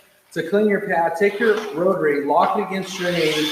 I like to bring the speed up all the way to 6 on the cordless, and then just run your screw over there. And I clean my pads a lot. I told 2-inch, the owner, a couple of weeks ago that if he was watching on a security camera, he would notice I clean my pads a lot. I clean a lot. The reason why is because as you're buffing, you know, you're going to buff and leave a residue on here, and you would take a towel and wipe that off. Well, you have that same residue on here. You need to wipe it off. Well, instead of wiping, you spur it off. Or the foam pad, you use a nylon brush. But this is brand new product, and as I work it, it becomes spent product, okay? And I don't want to add fresh product and mix it up with spent product because it pollutes it and it dilutes it, you know? So I always want to clean my pad often, so I'm using just pure virgin product. But also, the residue you leave behind if you clean your pad off, then will wipe off easier. If you never clean your pad and just keep adding fresh product and buffing, it becomes very gummy and sticky, so it makes it easier on me. And a car like this would take quite a bit of work to buff out. So I want to make everything as easy as I can on me because this is hard work.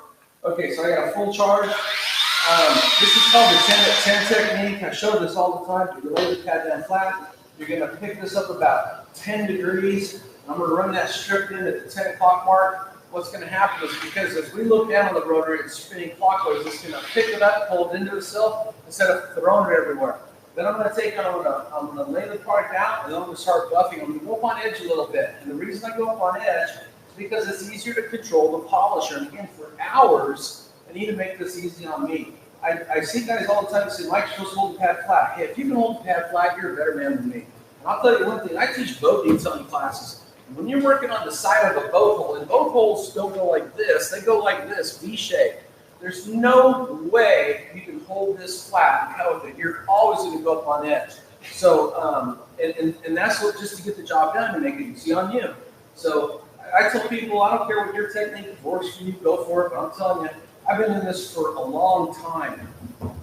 Tomorrow I'll bring out my original rotary polisher from 1987, and I'll show you how the aluminum, I wore it smooth like chrome. It was textured because it's sand cast. And I would come home at nighttime and I would be bleeding right here and right here for rubbing against that rotary all day long. So I always tell people, if you're going to take lessons on how to use a rotary polisher, take them from someone that's actually used one. And I can back it up. Okay, let me get it up in here. Okay, so see how I picked up my product, I just throw it everywhere. Now I'm just going to kind of spread this product out, but I'm also kind of coating all the different fibers of the whole pad here with compound. So they'll cut and also they're lubricated, okay? Never want to bring a dry pad down, steam pad on the cage. It'll increase the heat and possibly burn through it. Okay, so now I'm going to focus this in the 3. I'm just going to start back here working with scratches out.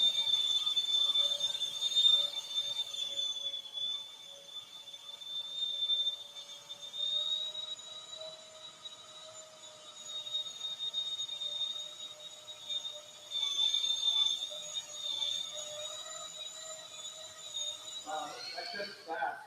all the scratches back there are freaking gone. Okay, so I like to try to make this look like it's really hard.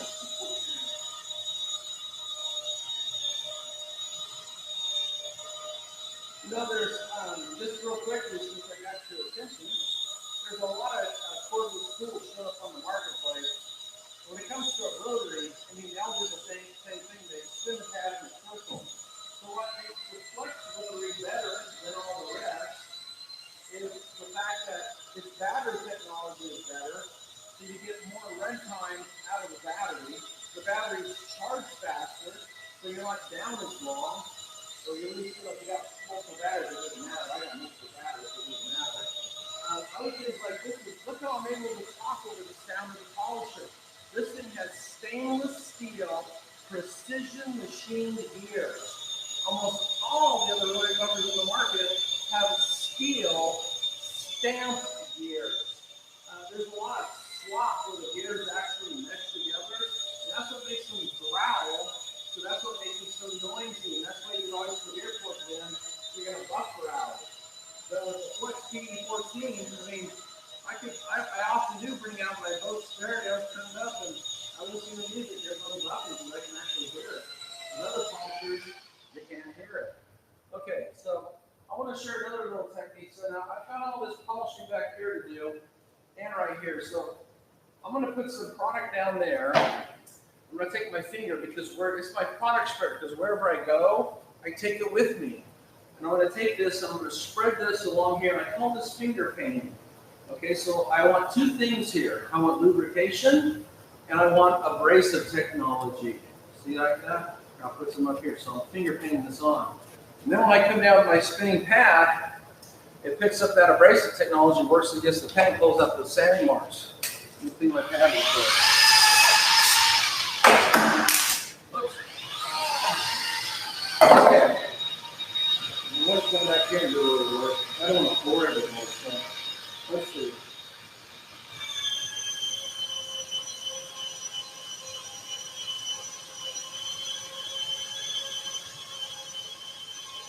Oh man, the 510, it cuts fast. I've already pulled out all the sanding marks. Listen a few passes. Now granted, these are 2,500 grits, so they're not deep. And I went and called this thing super hard. I'd say it's probably medium. It's not soft.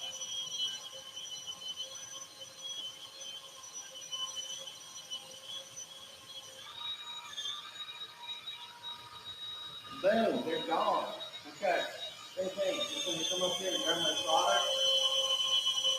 This is kind of like edging a panel. So a lot of times when I'm standing and brushing the car, I will tackle the hardest parts first, which are these intricate areas.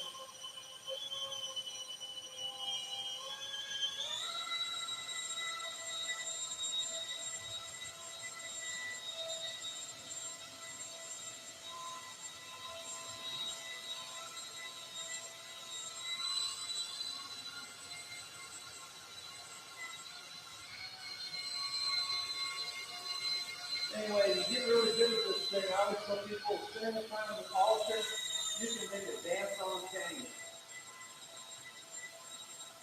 And not having to mess with the cord makes it a lot easier.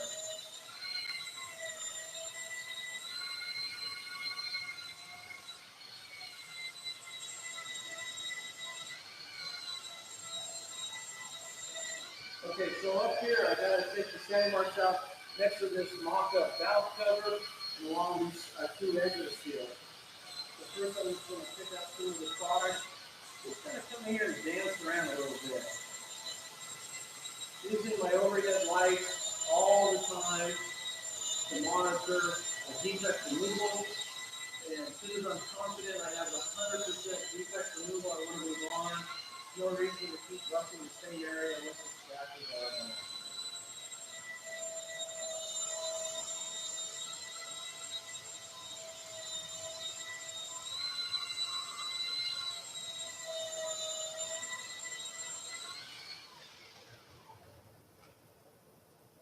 Good.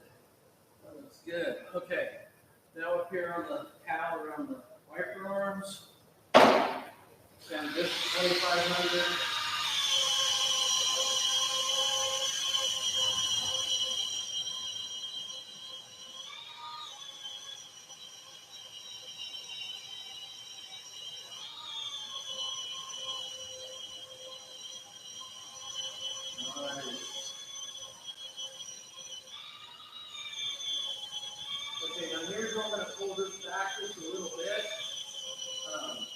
going to be very careful. The last thing I would want to do is grab that towel with my spinning pad and pull up that wiper arm. While I'm sure this can be had if you do enough work, you certainly cannot go down to AutoZone or Napa and buy the wiper arm for a 1969 Plymouth Roadrunner convertible 383 4-speed car. It's not going to be there. So I don't want to grab this and yank this into this and make a big mess. Plus, grab this thing.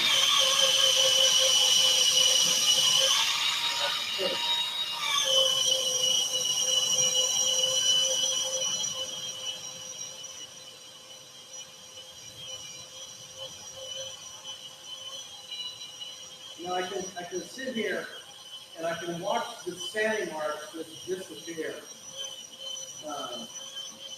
It's a really nice compound. You know, I get you guys are cynical. You know, I'm cynical too. You're all thinking, well, Mike, of course you're going to say it's a nice compound. You work for 3D. But you know, I'm just a tad more professional than that. I would never put my name next to a product I didn't believe in. It's not my style. You know, I like to go back to that guy. The thing I don't like about Facebook groups is most of the time it's just too easy for people to reveal their true character, which is usually really ugly. And that's the case with this guy that I ran into. He mentioned my name, so I went to look what he wrote. And he referred to me as phony baloney. Really? I'm standing down a 69 Plymouth Roadrunner. How phony can that be? And a pencil pusher. Okay, so, and I don't know. This is pretty far away from pushing a pencil around. This is the real deal.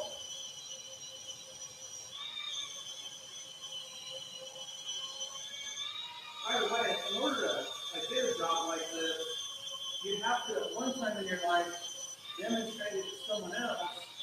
You can do it without screwing it up. Most guys won't turn over a 3 or 4 or 5 or 6 year restoration project to just anybody. Okay, so that looks good. You clean the pad.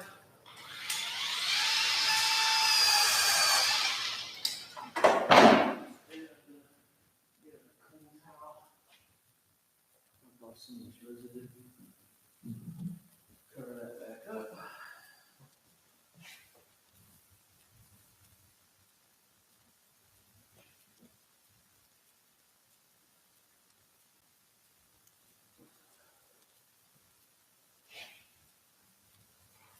Looks good. Looks really good. Okay. Yeah. What I'm doing is I'm just looking for any place that might have some sanding marks. I don't care about the holograms right now. The holograms are coming from the wool pad, so that's okay. So here's some sanding marks right here, just up here in the corner, which is kind of normal, and all along this edge basically. Just that area, I guess. So clean pad, come back down.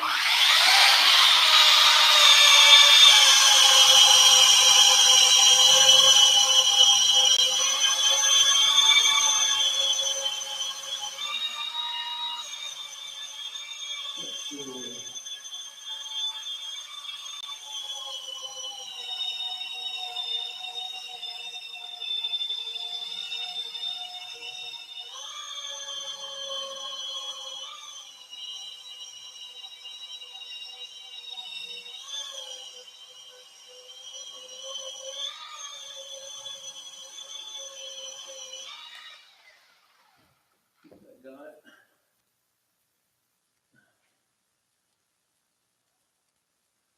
Beautiful, beautiful. Looks good. Okay, so I've done the hardest parts on the driver's side of the hood. Wipe off this residue. So now I just have what I would consider the easy parts, which is the top of this fender and the front there. So same process. Strip a product about the size of a pencil. For an 8-inch pad, there's my pencil. Remember, I'm a pencil pusher. Clean my pad. I clean my pad off this. Man, I tell you, it's just a good habit to get into it. I'm going to pick up my product, spread it around, put my fibers, bring my speed up. I'm on the 3, and just kind of let this thing dance on the panel a little bit.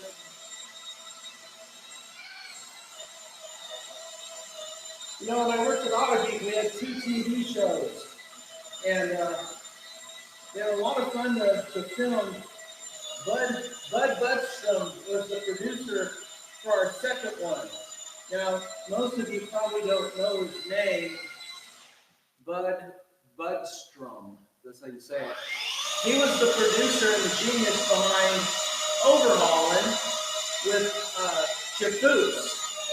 And, you know, so hopes were really high that we would have another finger painting.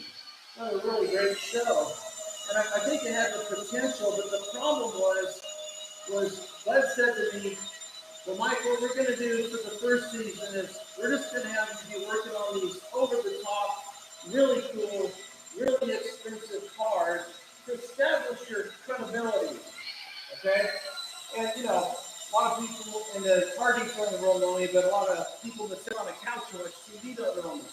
So I thought, well, that's a good idea. I mean, we're Bud Budstrom. And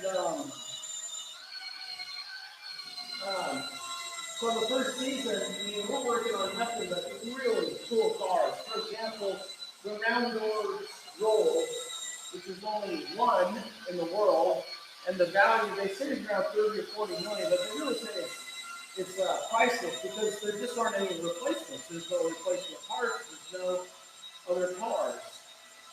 And it was cool, it was a lot of work to work on that. But the thing I had against that concept was you never relate to the average car guy who owns something like this. And so the next season, we were supposed to start bringing the caliber of the cars down a few notches, but we never did. So now we're doing things like working on cars like Adam Carolla's Maseratis or Lamborghinis, you know, in this man cave.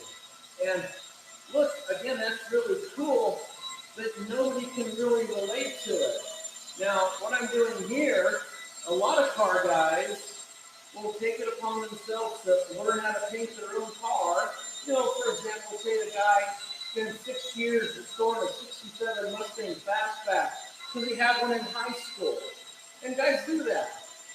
Okay, and then because he rebuilt the motor and the brake lines and the transmission and built a whole brand new car. Hold that thought.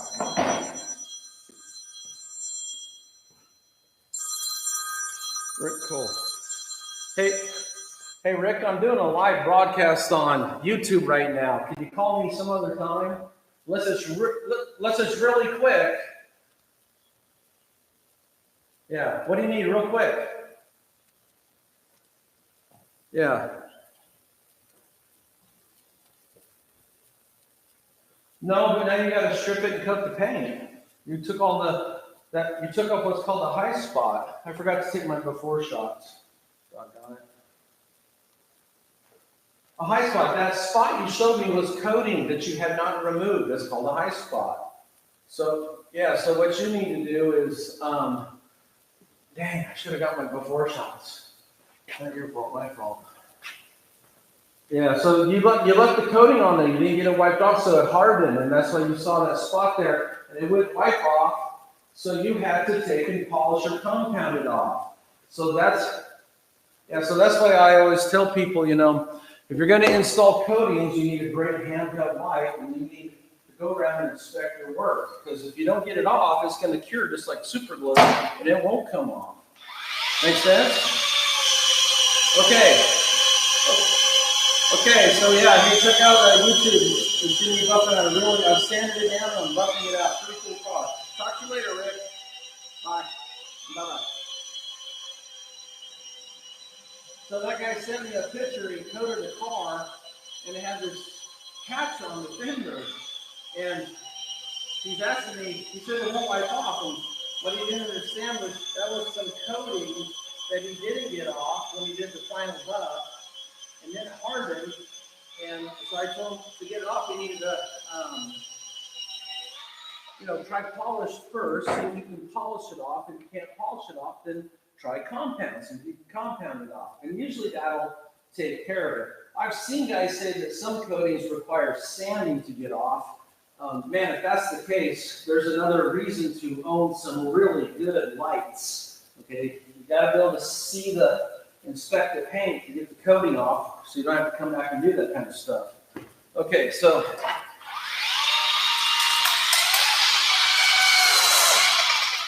I did the top of this fender. I come back here and I look real careful. A little bit of sand marks right here. Some right here in the corner. It's always the hard to buff there. It's right here, right here.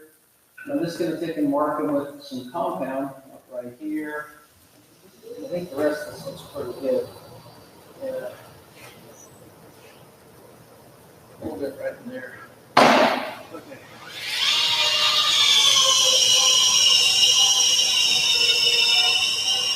If you guys enjoyed this video, put something down in the comments or shoot me a text, let me know. And I'll pass this on to management.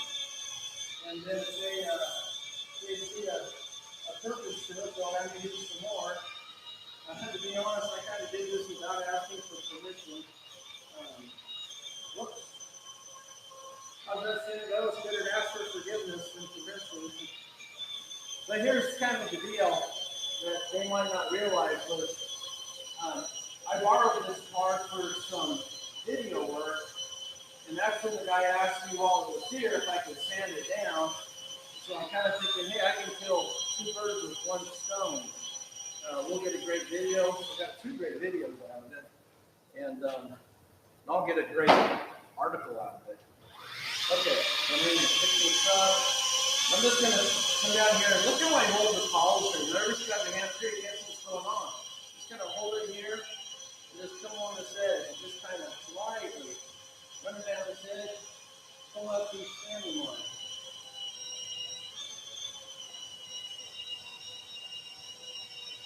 Okay, there, gone. Next up, let's dig these to the buff area. Bring my pad. Only takes a second. Makes a huge difference. Okay, I'm going to bump down to one, pick up my bead, lay it down flat, spread this around, hook those fibers. I'm going to go up on the three. I'm just going to sit here and just kind of massage these factors out. I'm trying to make it look really easy.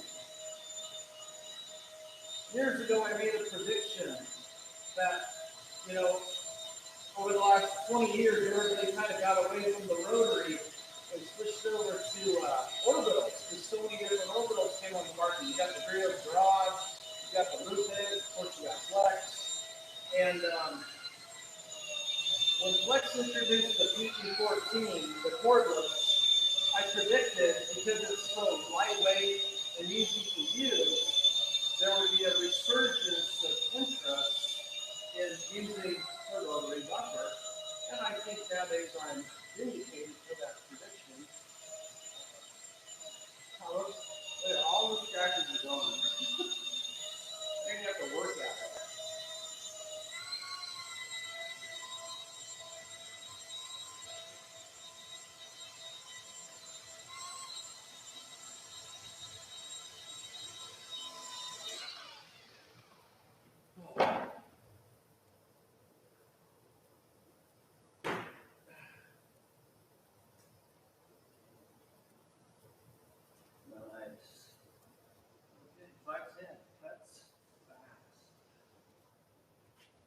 Come back here, and it's no big deal because this is what we're supposed to do.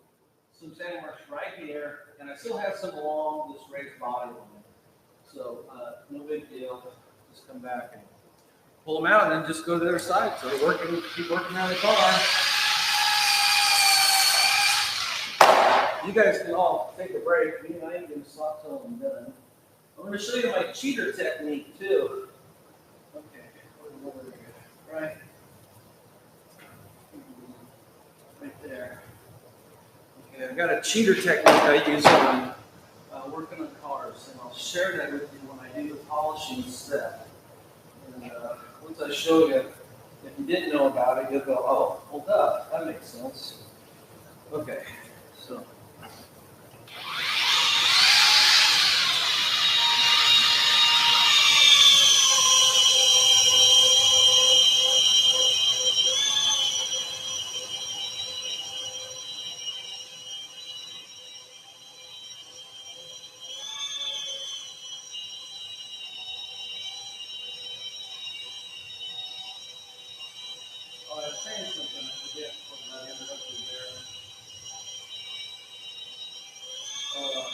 no such a getting it going.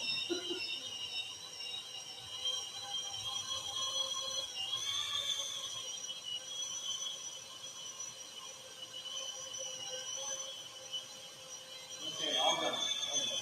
There we go.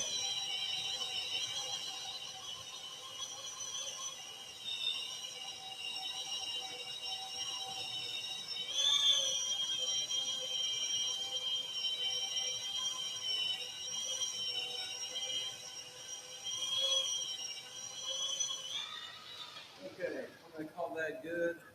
So I get on the other side, see what that looks like. But these hang marks that were right here are now done. And I'm pretty sure they're done. It doesn't take much to pull 25 with a great compound and a little nice little cap. Oh, I was gonna tell you something else. A while back, somebody contacted me and said, hey, I tried to pull out like 1,500 grit using your 110. It says right on the label, it'll pull down to 1,000. So the first thing I said is, well, what kind of tool are you using? And he was using a 15 millimeter polisher with a foam pad. And so I explained to him that, you know, this is our body shop line. And in the body shop, after they sand, they use wool pad on rotary. They don't use free spinning DA with foam. Can it be done? Sure, but it's going to take forever. So wool pad on rotary is the fastest and most effective way to remove sand marks when you're doing a complete car. I'm going to clean this and I'm going to show you what I'm looking for. So far, no black paint. So that's the goal. You're going to be working on someone else's car. It's basically a clear coat, custom paint job, and come back and find out you went through the clear. That half is done. I'm going to wipe some of the splatter dots off here, so I'm grinding those into the paint. You know, my old manager and friend at McGuire's, he always ingrained in my brain to work clean. Okay, so this is what he means. So work clean. Everything shop should be clean. Cat should be clean. Okay. Start it right there.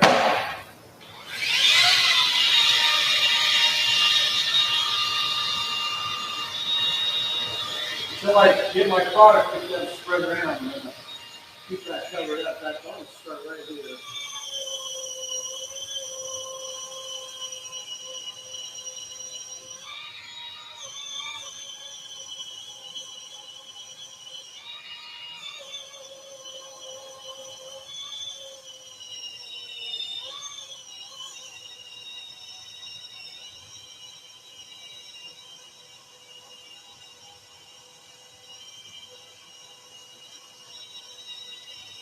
Oh, so careful. A beautiful raised edge there. Very prominent.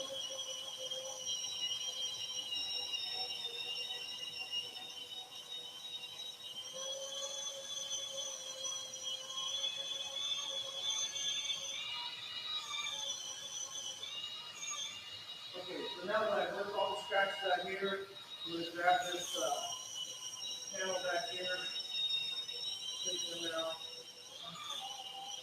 Just a note, if I didn't have that 3-inch Pixie for machine sanding with a 3-inch disc, I would have taped off all this trim, this chrome and stainless steel and aluminum trim on here.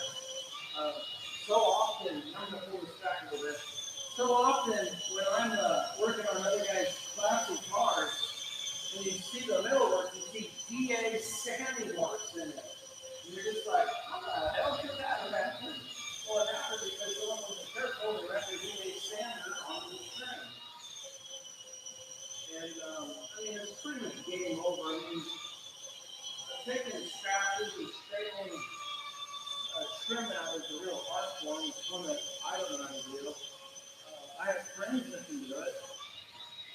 But instead, what I do is I don't put scratches into it in the first place, and I take all that stuff off. Okay, Ron, you check this one.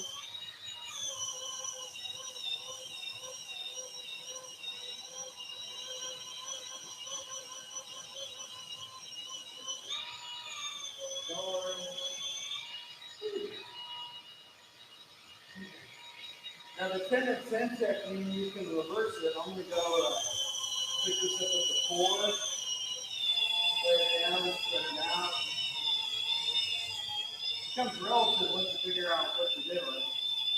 Now you're using, it becomes relative once you figure out what you're doing. Now you're using the spinning cap and you grab the product and pull it into the pad. And don't let it free.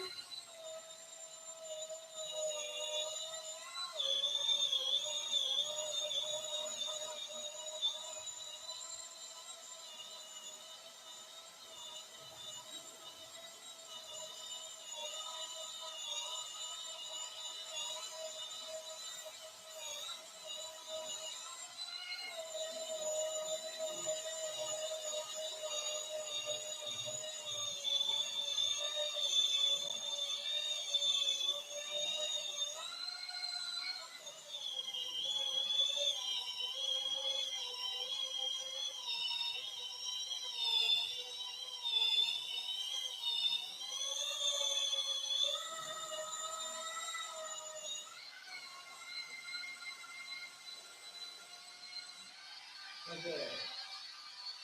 Just like here, finger pain. I'm putting lubrication in the braces everywhere on here. Take the rest and put it on the pad under the weight anything. I want to turn my speed down for this though. I'm going to do something right next to that edge. Real lightly. You'll let the braces do all the work, not pressure. You'll need pressing the little pad against it. That will be a recipe for burn through. Or as the English like to say, strike through.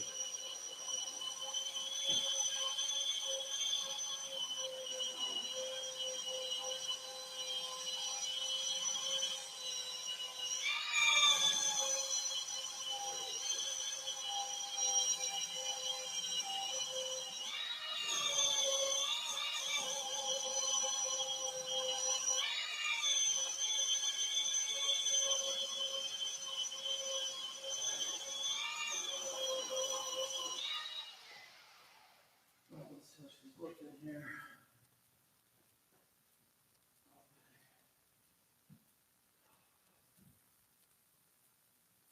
That looks good.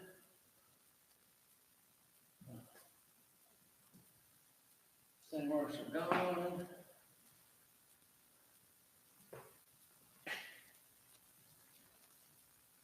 Okay. Sanding marks. Still got some sanding marks. Right here. Right here. And right next to the edge there. So, no problem with my battery. I'm dead.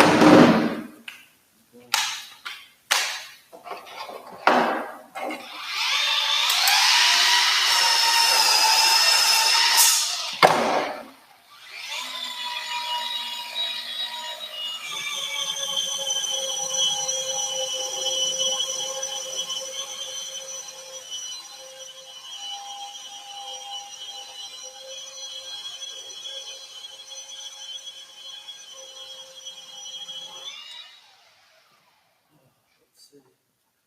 See if I got this out. Just want to kind of keep a light on it. There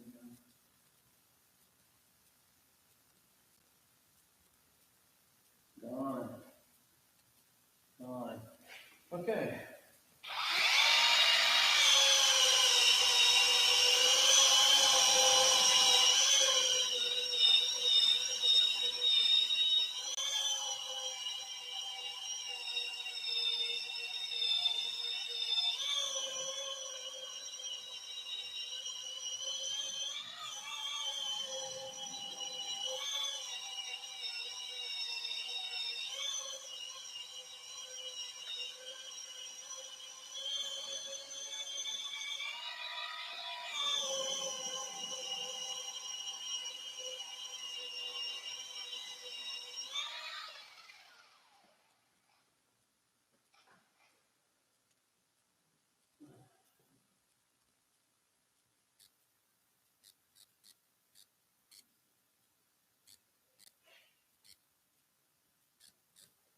Okay, inspect that real quick.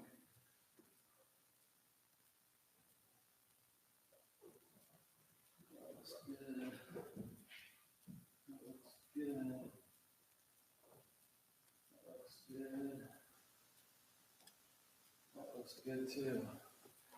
Okay. It's as though I've done this before.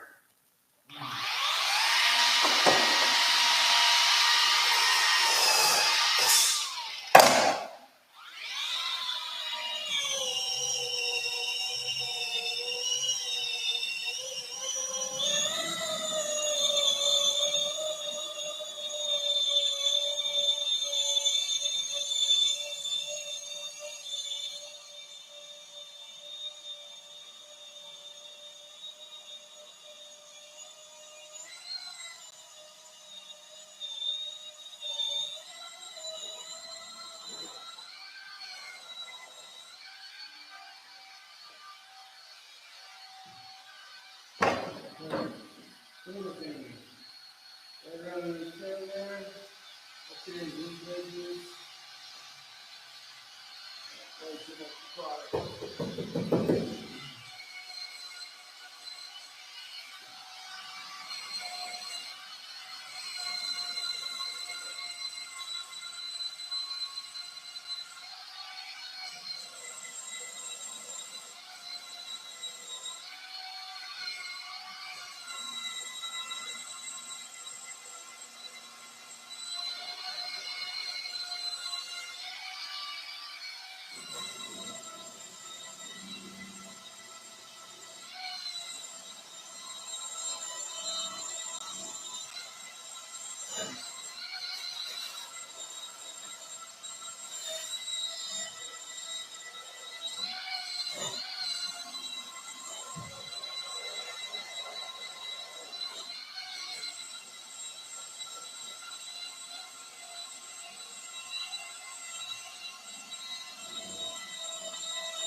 Boom. Oh.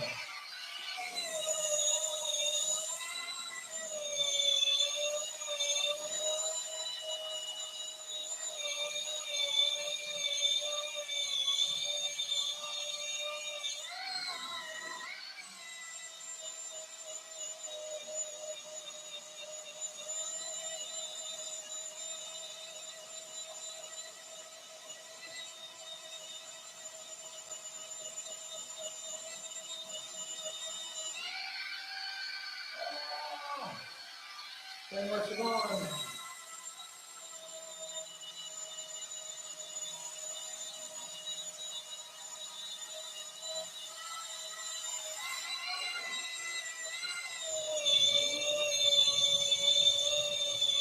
So I got the same marks off the edge. That's the hard part.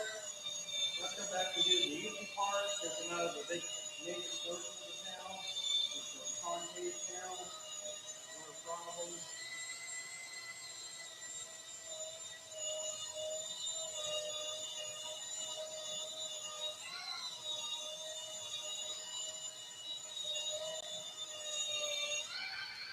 And before I move on, I'm going to take the time to inspect the top of this fender. Make sure she's all good.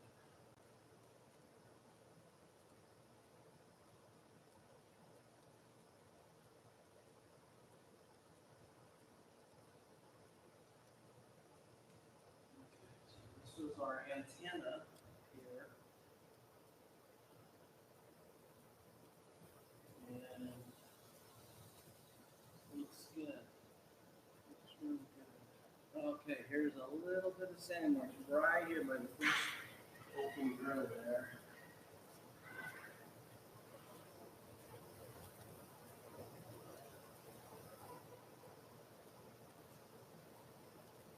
What's this? Sand marks are all gone. Okay, so I'm just going to borrow some product from here. Put it right there. This buffer, he's like,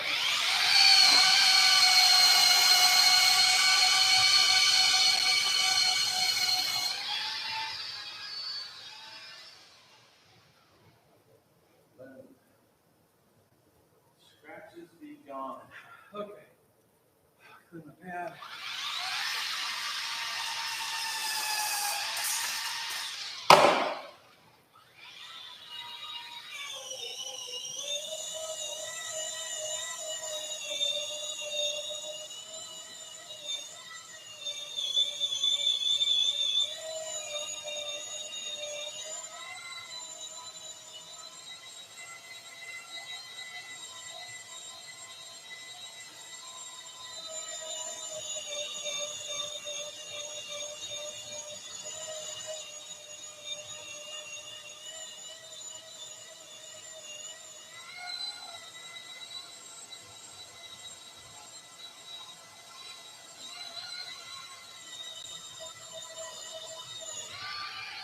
Good. Pencil, have a size of a pencil. Take it this way, lay it down flat, put it out.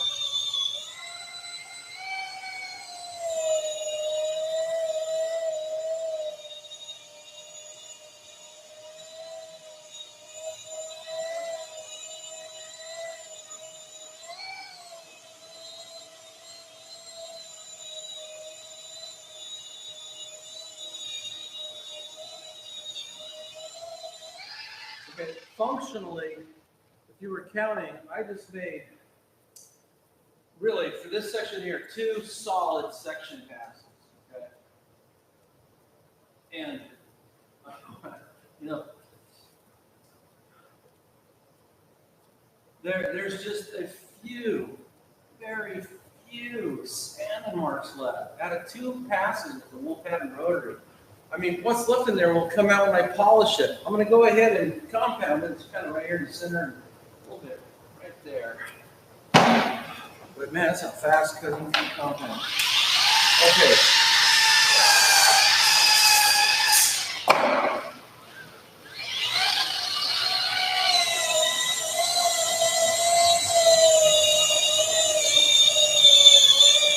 So this would be the 3rd time I've run over this section.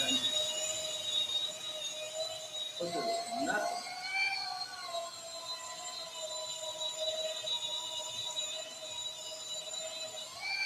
Look here, give this a little attention on the seam there.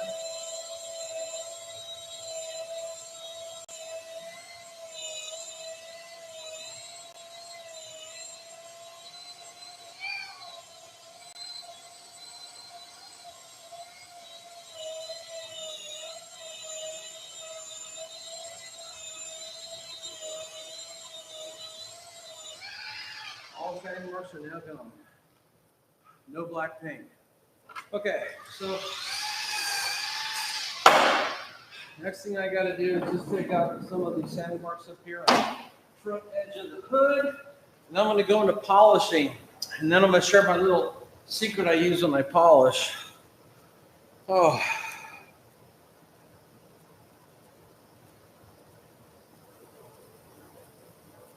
Okay. I just got a message from one of the guys that owns one of the cars in my class detail. And we're still on it, 2 hours and 33 minutes. Oh, thank you for came to school. So, hey, it's been a lot of fun. Thanks for all the comments, everybody. Okay, so next thing is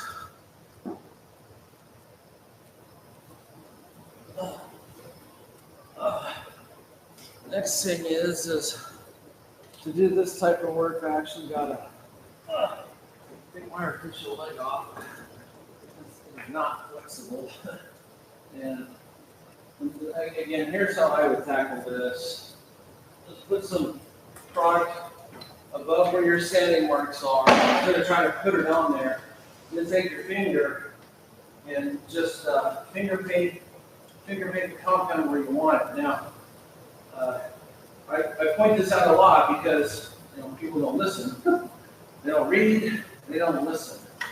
But when you're doing this type of work, you have 2 things you need here working for you. And most people, if I were to ask them what you need, they would say, well, you need a compound, you need a polish. And That's for generalized information.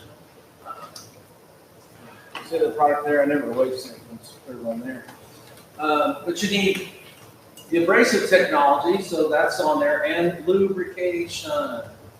Okay, so one time I had a class and this kid burnt through the paint, you know, and everybody's yelling, "Hey, get over here, look at this." And I come look, and the first thing I did is I looked to see if there's any compound. There's nothing on the pad, nothing on the car body. And the kid was dry buffing. Now, I told everybody not to do that 100 times, but you can only hold people's hands so much. You know, of course, the rest of his life he'll probably never make that mistake. Okay, so I'm going to start over here and work that way. Just see if you want to pour that.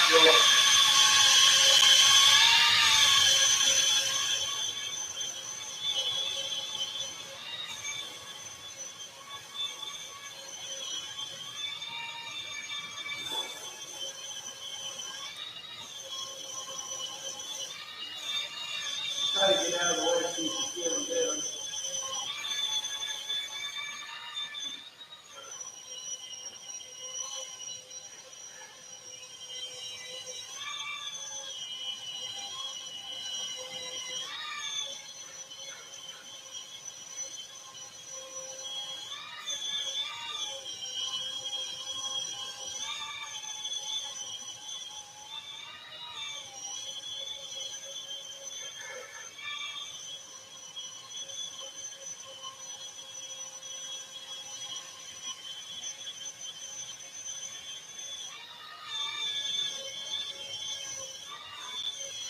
Basically, as I'm buffing, I mean, you get yourself to where you can see the light reflecting on the paint, and then, you know, look at your sanding marks.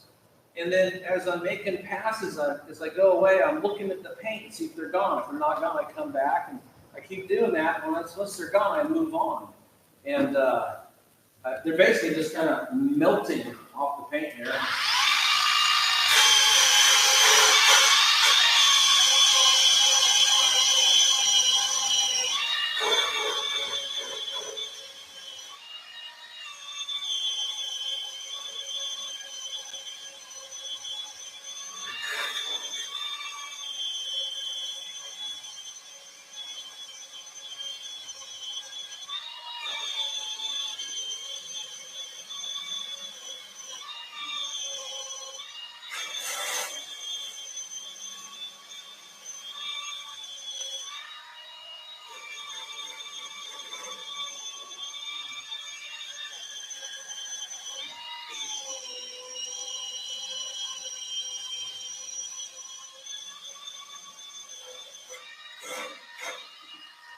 Okay, going after the section now.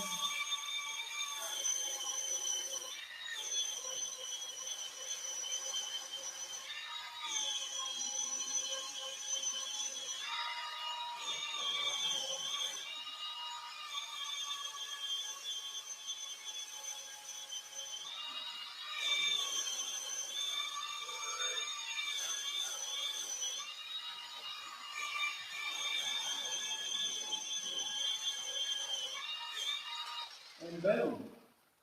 The hood has been sanded and compounded. Okay, next up, I'm going to share my little cheater technique for polishing. Some of you already know it. Some of you watching don't. Either way, it's the way I roll. Okay, let's see.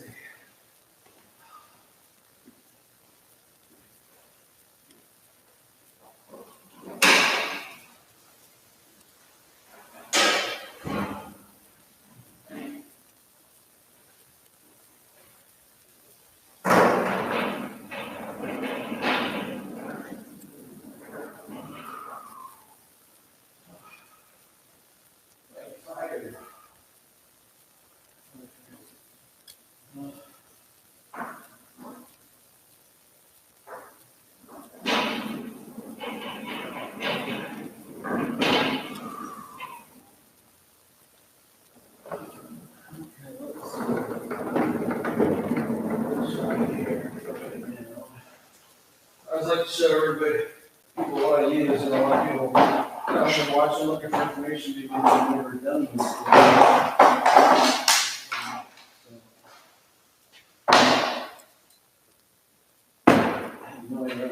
in.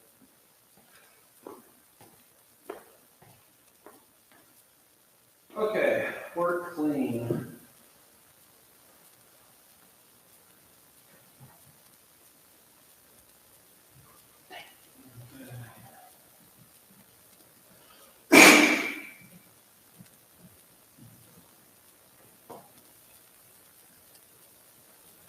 So next I'm going to polish this, and look, here's the deal. If right now this paint job is full of holograms from the wool pad. Okay, so fibers are a form of abrasive. That's why years ago McGuire's was able to come up with the DA, the microfiber DA correction system to try to get all the guys in the production world and detailing in the dealership world off of using wool pads with rotaries, was to switch them to DAs. But in order to get more cut with the DA, they had to, introduce the microfiber pad, and that's what enabled people to get more cut with a simple free rotating tool like the quarter cable, compared to a rotary, was the fiber or microfiber pad. And so always remember that fibers are abrasives. They're part of your abrasive mix. Okay, so, but the problem with fibers is each one of the fibers, here I'll show you. Each one of these fibers, okay, as they're spinning or even oscillating against the pad, the fiber itself is putting its own cut. You look, millions cutting. And so that's what leaves the hologram with the 3D system, because our abrasives don't do that. They're tiny. I forget the term I'm looking for. Okay, so now to do this part here, this is a new Flex. It's called Red Beast inside, and that's because they took a motor out of a car called the Red Beast, melted it down, and made these beautiful polished housings. This one here was actually etched. It was engraved with my name by Flex. They gave it to me when I was in Germany at Auto Mechanica. I put this tape over here to kind of protect it because I lay this together like this a lot. But this is the Red Beast inside. It's the same functional tool as the 3401. The part number being the XC3401BRG, or as I named it when I wrote my book on the Flex, the Beast. Okay, so that's where it got its name. One of my friends told me Bob Phillips calls it the Beast too. Maybe we both think alike, but the difference between me and Bob was I wrote a book. It was called How to Use the Flex 3401. And when I autograph it, I sign it like this. The 3401 is a beast. Master the Beast, Mike Phillips. So I can kind of document where I came up with the name. And but it's basically the same tool. They only made 1,000 of them. And 3D actually has some of these. I don't think they're on our website yet, but we have some. And they're all be for sale. First thing I did when I got mine was take the backing plate off, and I put some 3-in-1 oil around the felt pad. Okay, so here's my cheater technique. Real simple. To do the polishing step, I'm going to use a foam polishing pad, and I'm going to use 3D speed. Okay, so this is an AIO, or an all-in-one, or a one-step cleaner wax. It has the same great abrasive technology we make ourselves, lots of lubrication, plus some Montan wax. Now, some of you are going, well, Mike, if you use that, you can't put a ceramic coating on here because the wax will interfere with the bonding of the coating. You're correct. The owner doesn't want a coating. He wants to just keep it simple. He just wants me to wax it. So I'm going to polish it with this and coat it with Bead It Up, and I'm going to give him a bottle of Bead It Up to take care of in the future. It's really that simple. Okay, so the thing about it, a polish is just a finer version of a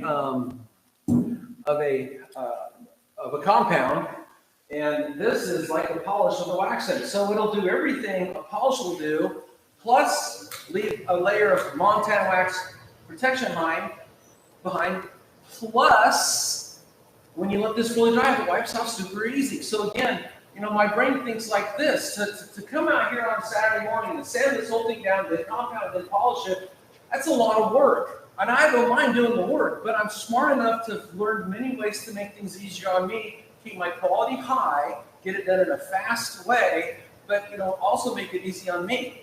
And it's not that the 3D polishes or any brand of polish wipes out really difficult. It's just that when you let this fully dry, because it has a wax component, it wipes off really slippery. And I could just stop. I will put the 3D Bead It Up on there as a favorite of the owner. But that's what I'm going to do. So brand new foam polishing pad. In the 3D line, we have a dark purple, which is cutting, light purple, which is polishing, black, which is finishing. And for this to pull up the holograms, I'm just going to go ahead and use the polishing to Bead It Up. So this thing is kind of noisy, so bear with me.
So I did 8 section passes. Oops, wrong button. 8 section passes there. I went around the little fake valve cover accent pieces, and I did a little bit of work up around the fresh air grill. With this slashing part down there, I'm just going to take and place this right on there. Smoosh.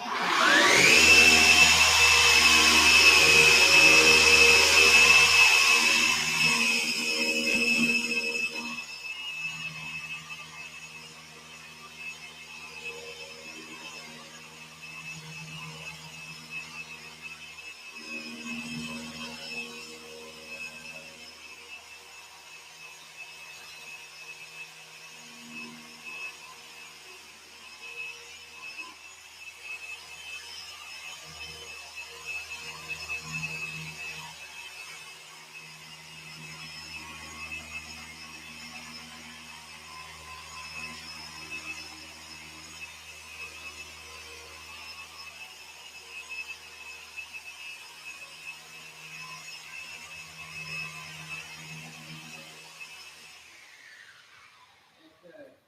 And you saw me go up on edge around here and around here.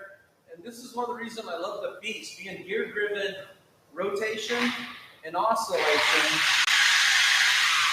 Nothing I do is going to keep that pad from rotating and oscillating. It's not going to stall out on me. So I can turn a 6.5-inch pad into a 1-inch pad and not lose any power because it's gear-driven.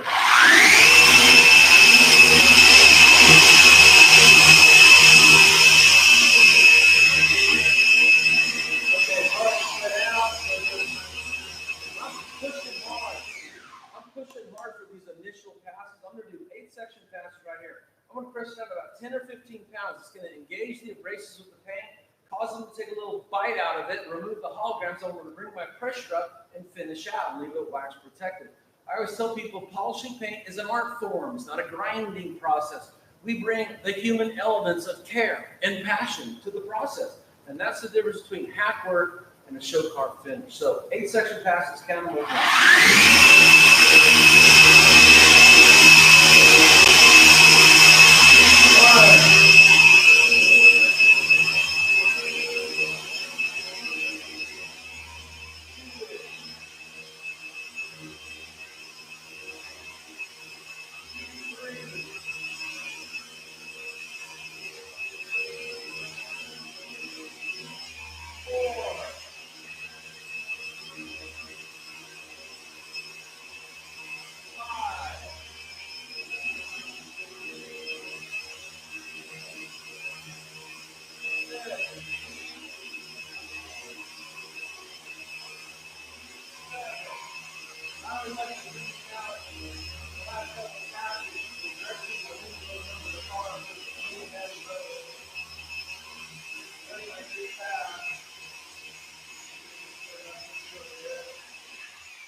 lubricating the side of that pad, so in case at any time it touches paint, it's got abrasives and lubrication.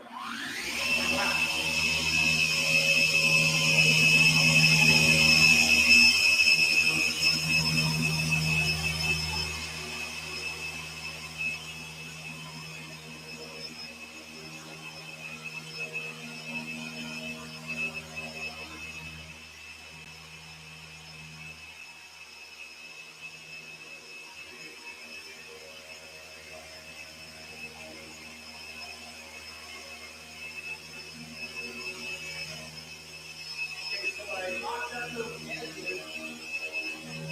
Really good. 2, 3, 4, 5, 6,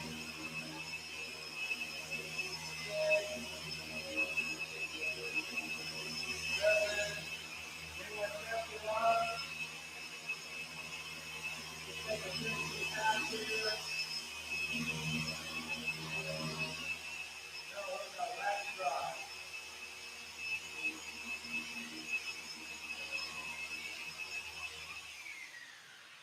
Okay.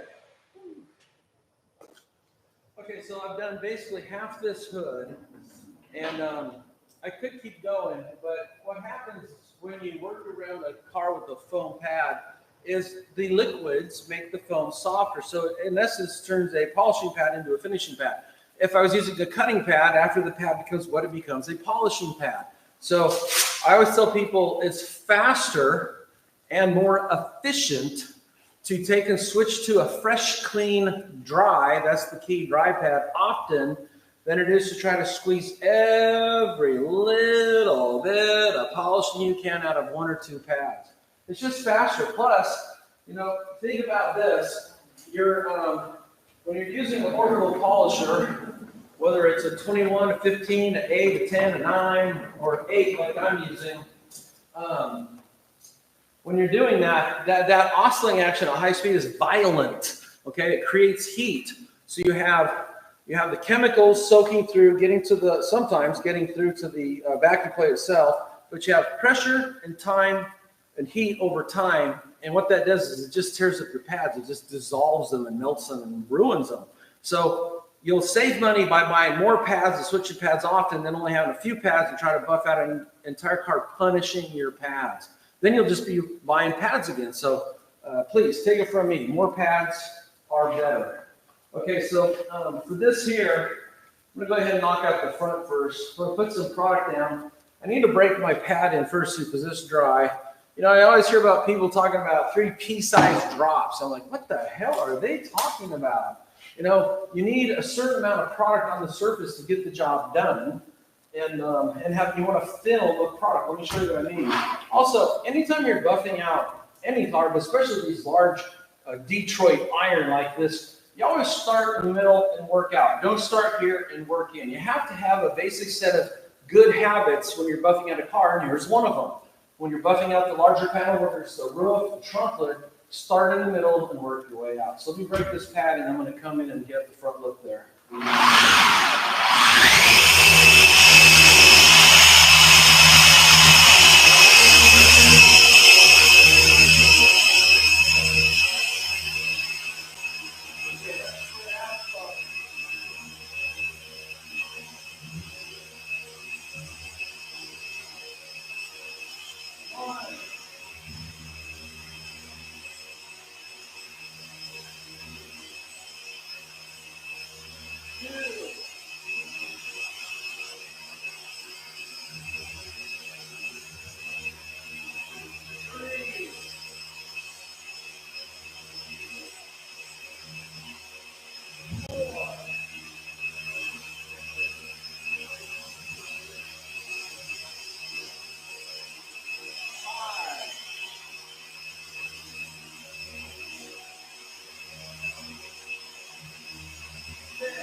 up valve cover.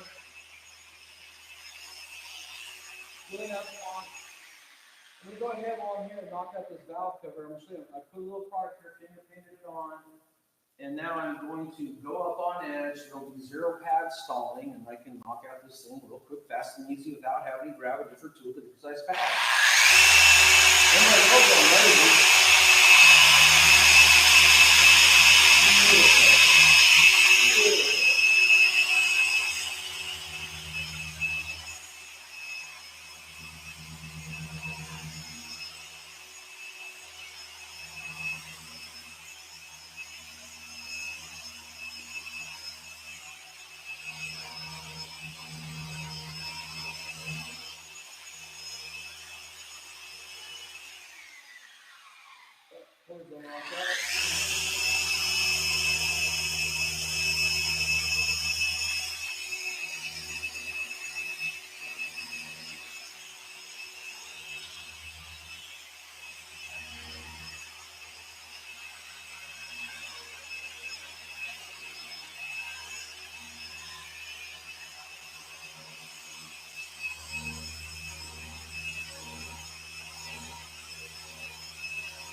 Okay, now while this pad gets too wet, I just want to come up here and knock out these front sections here. That's kind of why I wanted to do that in the beginning, because right now the pad, because it's still, fresh, it's still mostly dry, it's a little stiffer. So that means I can come in here and work around this Plymouth here and press on it and not have the foam just collapse around me because it's so wet and soggy. Okay. Oh.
whole front part is done. I got a little part here. I'm gonna go ahead and waste this pad.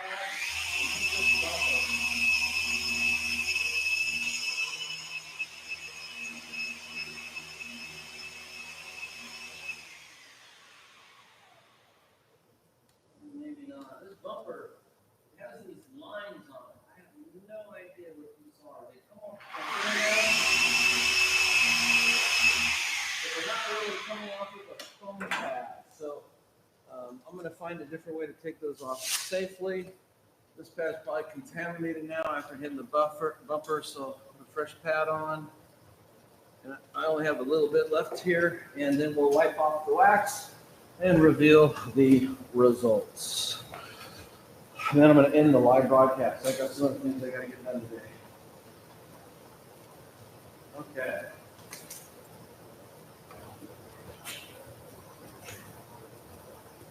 Ran the pad. I'm going to knock out this section here. Standard spread my products out. Do 8 section passes.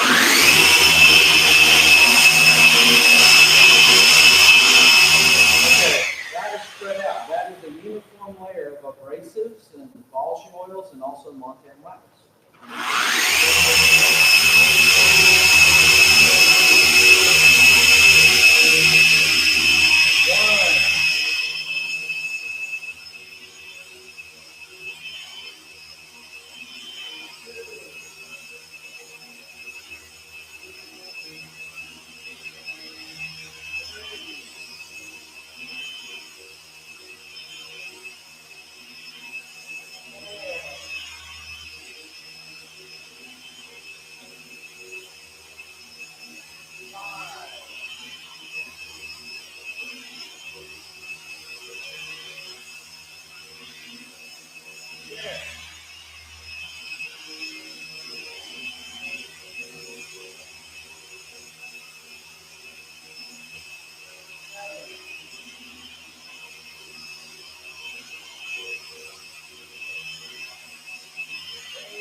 Okay, got the top of this fender to do.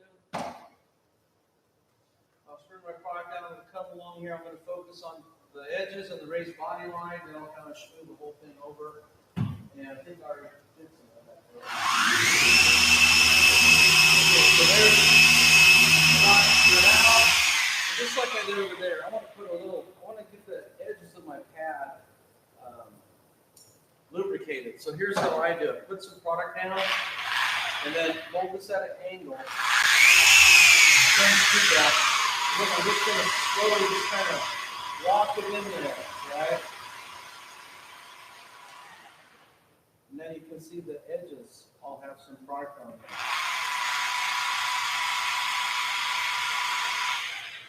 There you go, see? You want to be careful you don't want to dig the vacuum plate into the guy's car. But I want some lubrication, and I want some abrasives there. Okay, so I want to do this edge here.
A little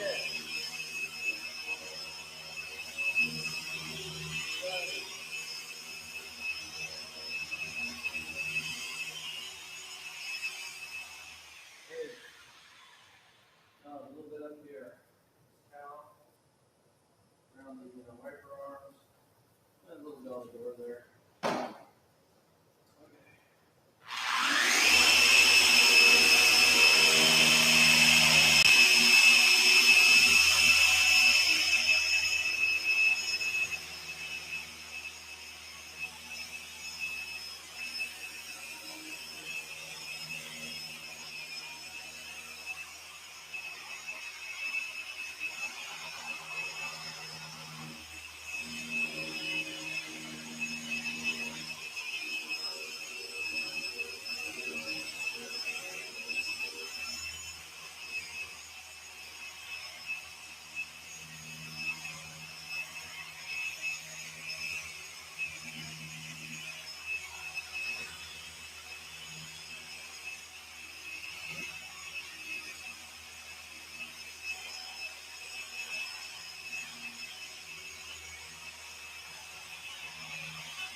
I'm done.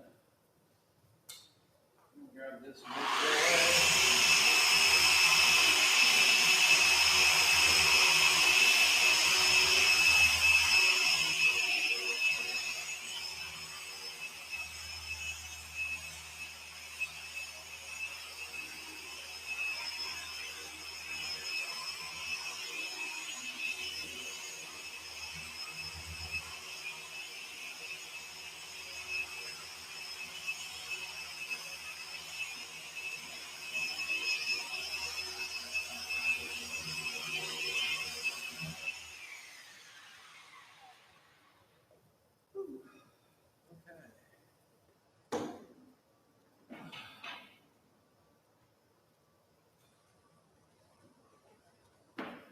Pads, 3 pads.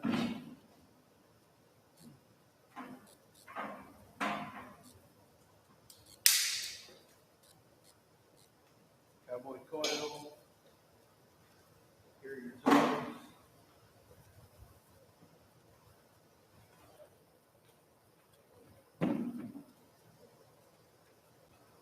People read left to right.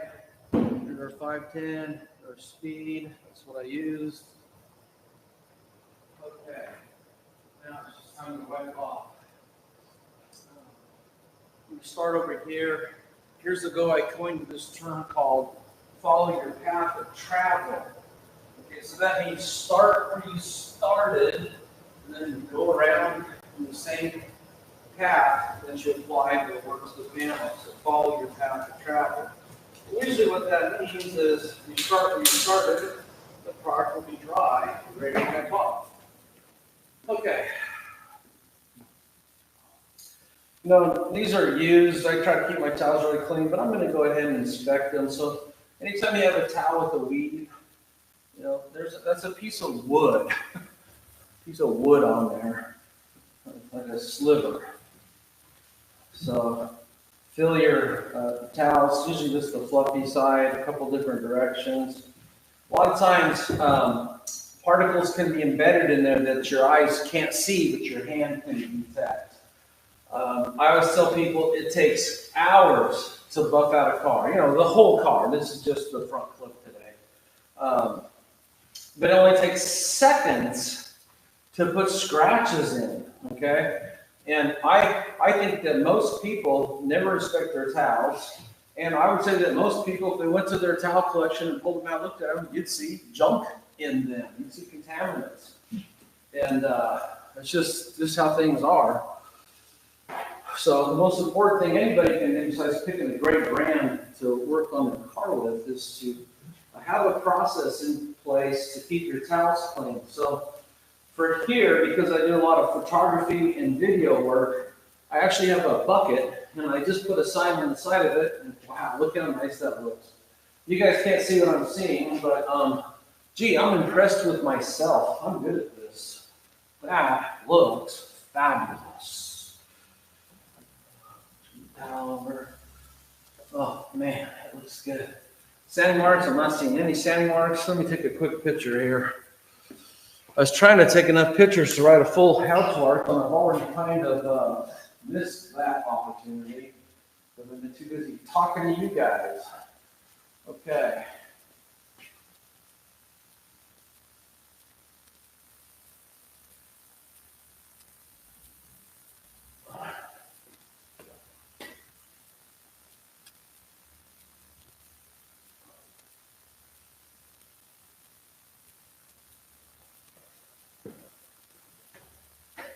Here's the money shot.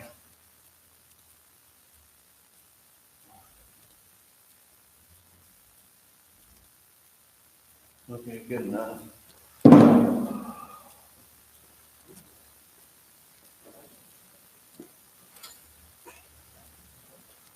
Yeah, I will call the owner or the shop and ask them what the hell that stuff is on the bumper.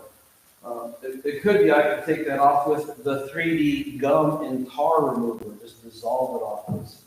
It looks like some kind of silly string is what it looks like. Some kind of string adhesive on there.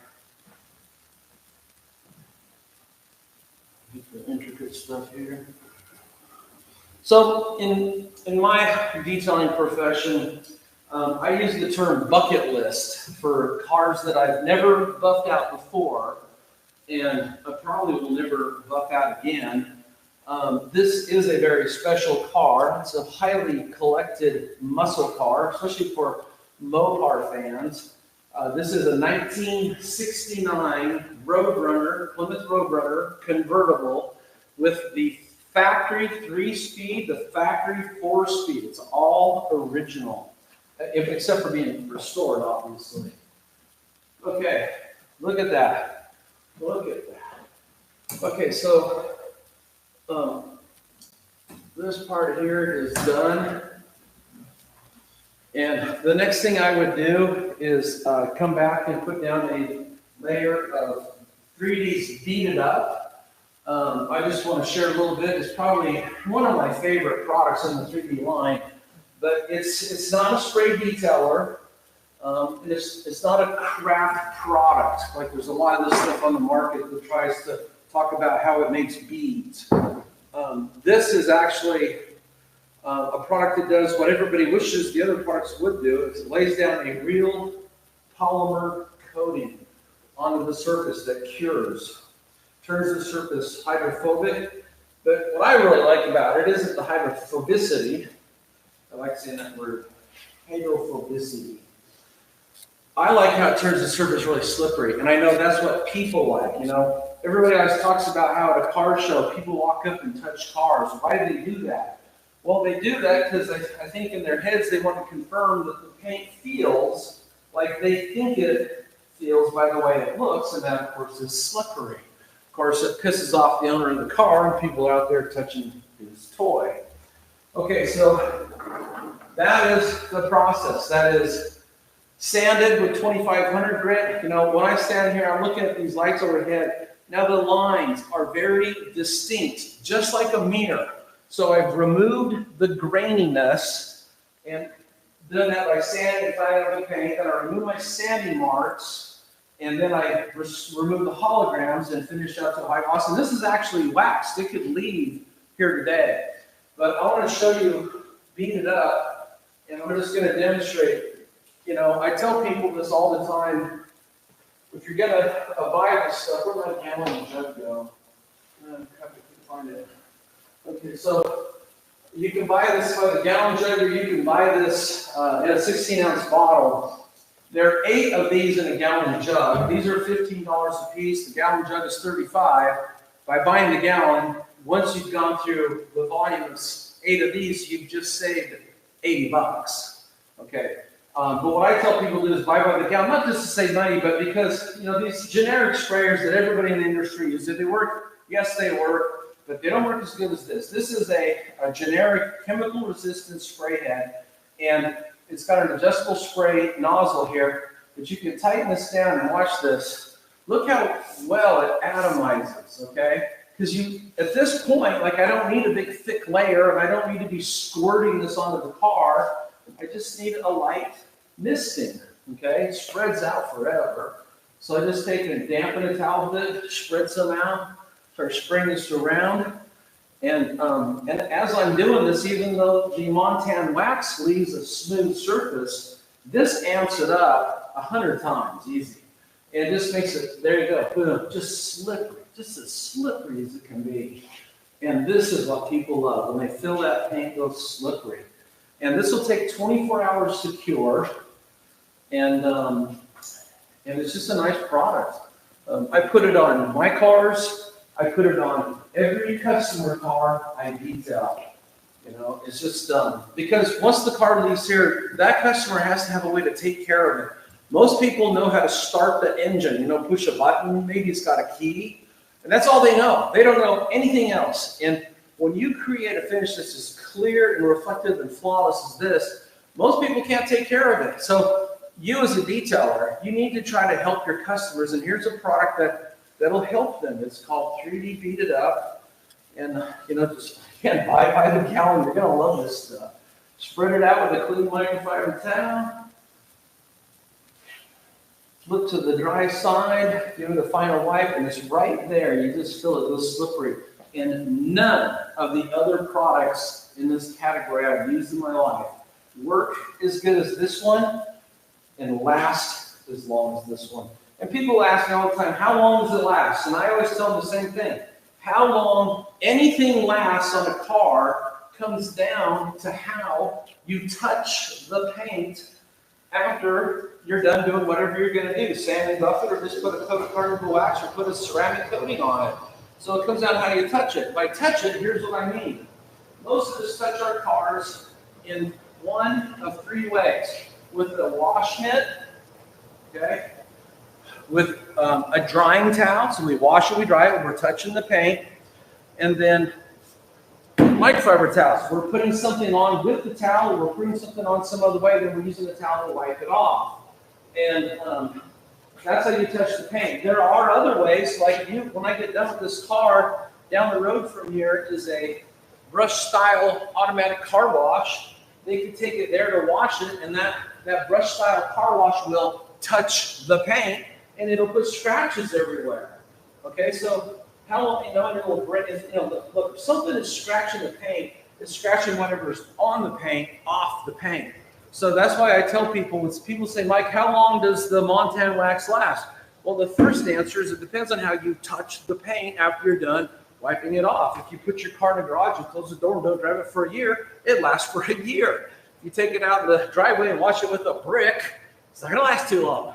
But if you wash it with a clean, uncontaminated wash mitt, dry it carefully by blowing the water off, or a clean, uncontaminated drying towel, well, it's going to last, you know, on a daily driver parked outside, maybe 3 months, maybe 6 months. It just depends on your environment.